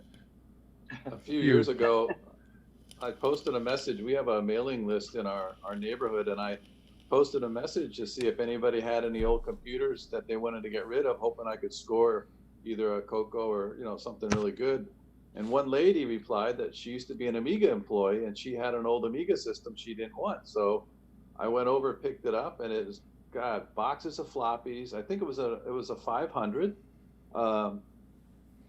one or two floppy drives, a mouse. I don't remember if it came with a monitor, but anyway, just for a simple email, it was a pretty good setup, and it had an add-on cartridge, RAM cartridge, that you plug into the side, kind of like the Coco ROM pack, but it was to expand the RAM on the Amiga. And on that cartridge was the social security number of R.J. Michael, who was one of the, I forget, he was one of the designers of the Amiga, not the Amiga, I think it was the OS. He was one of the coders. So she told me that, and she said, look, this actually belonged to RJ. So anyway, I scraped that off because, there's no point in getting that thing circulated around. And then I ended up donating it. I plugged it in, it worked, it booted. A lot of the discs didn't work, which makes sense. But I donated it to a local Amiga group. So that was pretty cool, having a real piece of Amiga history with, there. Those RAM expansions were called sidecars. Okay, thank you. It might also have been a hard drive, depending. Yeah, some of them had the hard drive and the RAM expansion in the same room. Right, in the same unit. It fit on the left side of the machine. It's basically the same connector on the right side of a 1000. It's just upside down. Yep. Oh, interesting. And now they have accelerators you can plug into there that kick an Amiga up pretty good. And it has, well, it's not an Amiga chat, but there's so much cool stuff that they're putting on. The fastest ones I've seen is the Vampire, and it fits internally. Yeah, right, the Vampire. It plugs into the CPU. But individual computers has one called the ACA. Yeah. And the 12 is something that puts in the side, and it gives you the equivalent of a Coco SDC. It upgrades the OS. You can have different OSs and select them from a menu. It's really neat what it does. It has a lot of neat. It almost totally transforms the computer into a new, more modern machine. Did you guys see my cryogenic Coco? It went up to 500 megahertz in my mind. Yes. In your mind. Does that have anything to do with legalizing weed in your state or something? Could be. More like peyote, Arizona. Yeah. No, I said in the chat earlier that should be one of Coco Man's next products is a weed-based peripheral for the Coco, so that you can see 256 colors. Ah, I missed that. Yeah.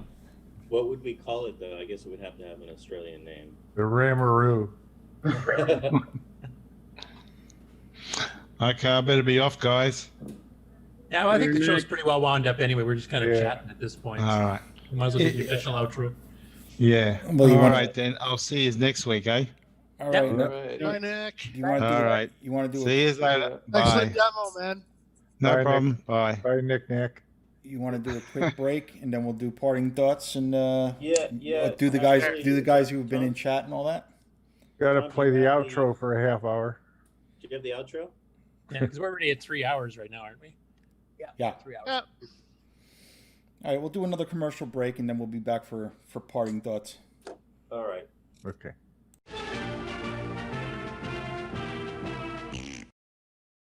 Hi, it's Ron Dovo, Timberman, and this is CoCoTALK.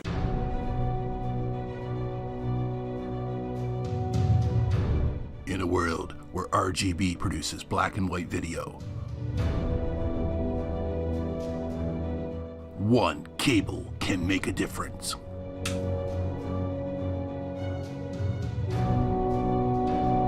Switcheroo. CoCo3ScartCable.com. Some people have big plans after school. You know what Elliot's going to do? Jeff, too. Elliot's at work on a book report using Scripted on Radio Shack's Color Computer 3. It hooks up to his TV. And Jeff's at his Radio Shack Color Computer 3 playing the newest football game. But wait, what's Elliot doing playing New Super Pitfall? And Jeff's having a blast with a new math tutor.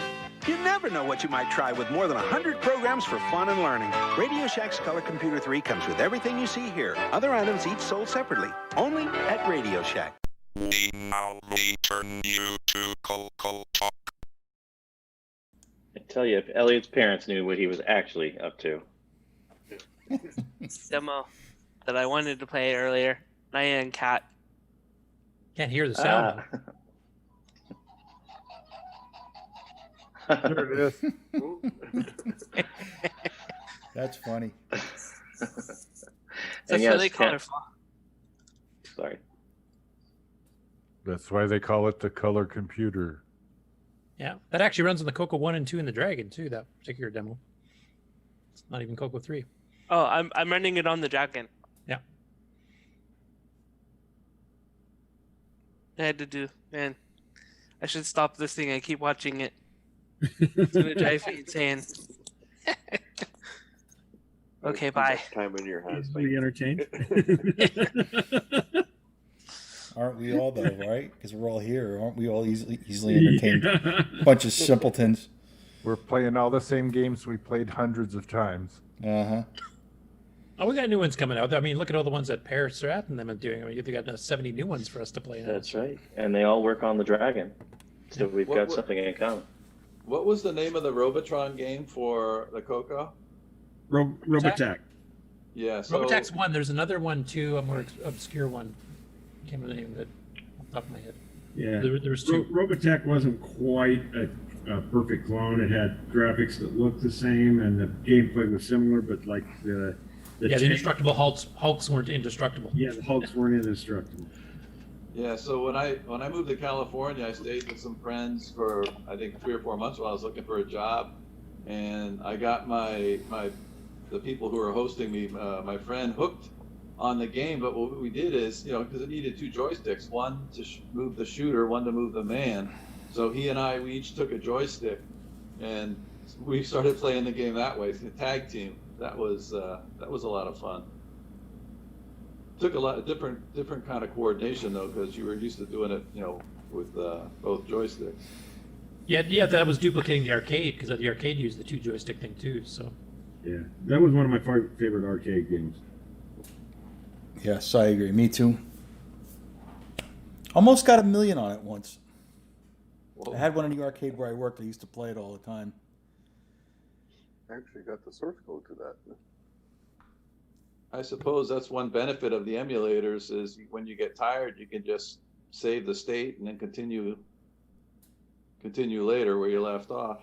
Yep. At the Amiga and Commodore 64 emulator, you can save your state. I was talking a little bit about that with Chet Simpson, see if we could implement that in future versions of VCC. Somebody needs to save New York State. I was just to mention here, I just found it on my webpage, but the other Robotron clone was called Cyborg Wars from Bumblebee Software. It was a mode 1. Who made the first one, Robotech? Intracolor. Anybody remember? Oh, Intracolor. Yeah. Intracolor. Cyborg Wars was by who? Bumblebee Software. It's actually on my game site if you want to take a look. Tom, we don't have the official outro, so that this is the closing period, right? I have the outro for the show. I do have it. Okay. Do we want to play the outro and then we'll Closing. come back for final thoughts? All right, if you want, you want to do it backwards? Okay. I think that's how we usually do it. That's right? how we usually do it. It's the never-ending show, so we always come back. Then you guys know more about this than I do, and it's funny because I watch it too. But I don't know. Maybe Paul Thayer's right where he made the comment about going to sleep before. All right, hang on. Just go with the flow.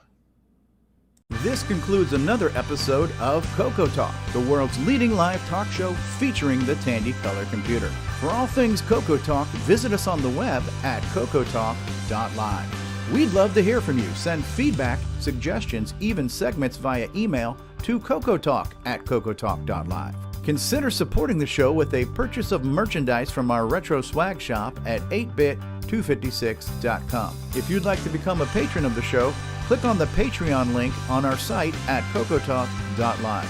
CoCoTalk would not exist without the community and its cast and crew. Thanks go to Curtis Boyle, David Ladd, Mark Overholzer, Grant Leedy, Bruce Moore, Nick Marentes, Ron Delvaux, Rick Adams, Jason Reichert, Richard Lorbieski, Jim Brain, Karen Anscombe, Simon Jonason, and many, many more. Special thanks to Steve Bjork for production suggestions and to Brian Joyce, Ken Reichert, and Rob Inman for all of their bonus content and contributions, as well as Roger Taylor for getting us on the Coco TV channel on Roku. Please help support the Coco community by visiting some of its contributors. The Coco Crew podcast at cococrew.org. Glenside Color Computer Club, host of Coco Fest at glensidecc.com. Jim Brain and Retro Innovations at go4retro.com. Tandy Assembly at tandyassembly.com. Boyson Technologies at boysontech.com. Get your own switcheroo and wallaby cable at cocoman.biz. Cloud9 Technologies at cloud9tech.com. CoCoTALK is hosted by Steve Strobridge. Co-hosts, technical directors, segment hosts, and producers Curtis Boyle, David Ladd, Grant Leedy, Mark Overholzer, Ron Delvaux, and Jason Reichert. The CoCoTALK theme song is copyright 2008 by D. Bruce Moore and Greg Sheeler.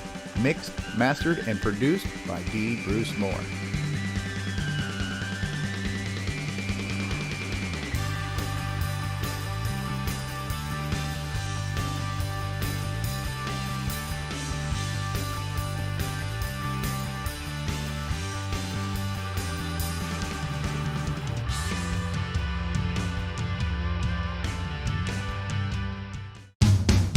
How does it feel? I'm still believing.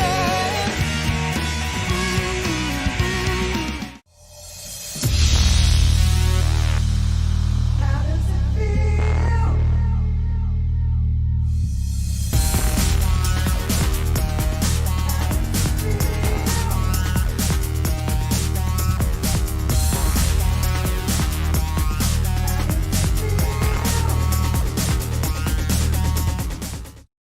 CoCoTALK forever. And we're back. And we're Okay. back. I want to thank some of the folks in the live chat since our last update. We've got the Nick Marotta, Mark Overholzer, Bill Noble, Fedor Steeman.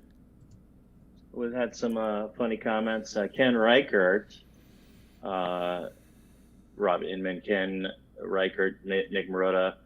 Paul Thayer had some good comments. Thank you, Paul. Adam Coolidge, Eric Canales, talking about dithering and translucency. Curtis Boyle, Paul Thayer. Local Studio says do it live. If you couldn't tell, that's what we're doing. And then there's a lot of touching of the heron. Thank you, Cranky65, Robert Sieg. And if I didn't find you in the chat, thank you as well, anyone else that joined. On the panel, Al Joyzy Hartman. Al, have a good night. Bill Noble, James Diffendapper, And oh, I don't have my soundboard. Here we go.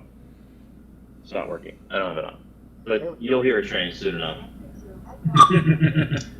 Tim Franklin, thanks for joining. Tony Cappellini.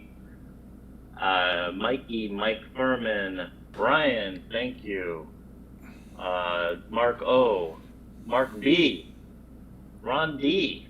Nick Marotta, our engineer, Tom C. And last but certainly not least, L. Curtis Boyle. Good night, everyone. Though I do have the other alternative Robotron screenshot up if you want to take a quick look. Cool. Yeah, that's another 30 seconds. Yeah. It never ends, so I have to continue. Do you need a screen share? Somebody will get Curtis? a play. Yeah, please. Watch a demo. Tom, do you have the opening to CoCoTALk after dark? No, I don't have that yet. Okay. I mean, isn't this the point where we talk about what time after dark's going to be? 4 a.m. Sometime later, yeah. Wars, the worst color mode they could have chosen. Yeah. Yet, ironically, it used the 2 joystick controls, but it did actually have indestructible hulks where you couldn't destroy them. So it was actually closer in gameplay to the original arcade. Cool. Did it have brains? I think it did on the later levels. I mean, that's what, the 3rd or 4th level, I think, of the arcade. Yeah, something like 3 or 4 levels in. Yeah. Very interesting. I didn't even know that existed. Yeah, it's a bit of a rare one. I don't know if that one's up in the archive or not. CoCoTALK 2084. Well, if the show goes on any longer, we'll meet that date. All of our great grandchildren will be running the show. I also forgot to thank Rick Adams as well as Dr. Martin Goodman, and who else was on earlier that Bruce D. popped Moore. up? Bruce Moore. How could we forget? Yeah. I changed my name to W. Rondo. We also had Coco Man was here. Grant Leedy Thank was you. here. Grant Leedy was in for a bit. Stevie Strobridge. Grant Leedy, some guy named Stevie Stroh. John Laurie. Oh, yeah. John Laurie, thank you. Yeah. And I would also like to take the time again to thank everybody on the panel for, again, taking care of the show and making this relatively easy for me to do. Special thanks to Rob for helping host and Curtis for co-hosting and taking care of the news. It just makes it easy for me to do this when I have to. You know what I mean? So I do appreciate it. Thank you, Tom. Good job. Thanks. Good job, guys. Good night, everyone. All right. All right, press the button. You bet. Night, John.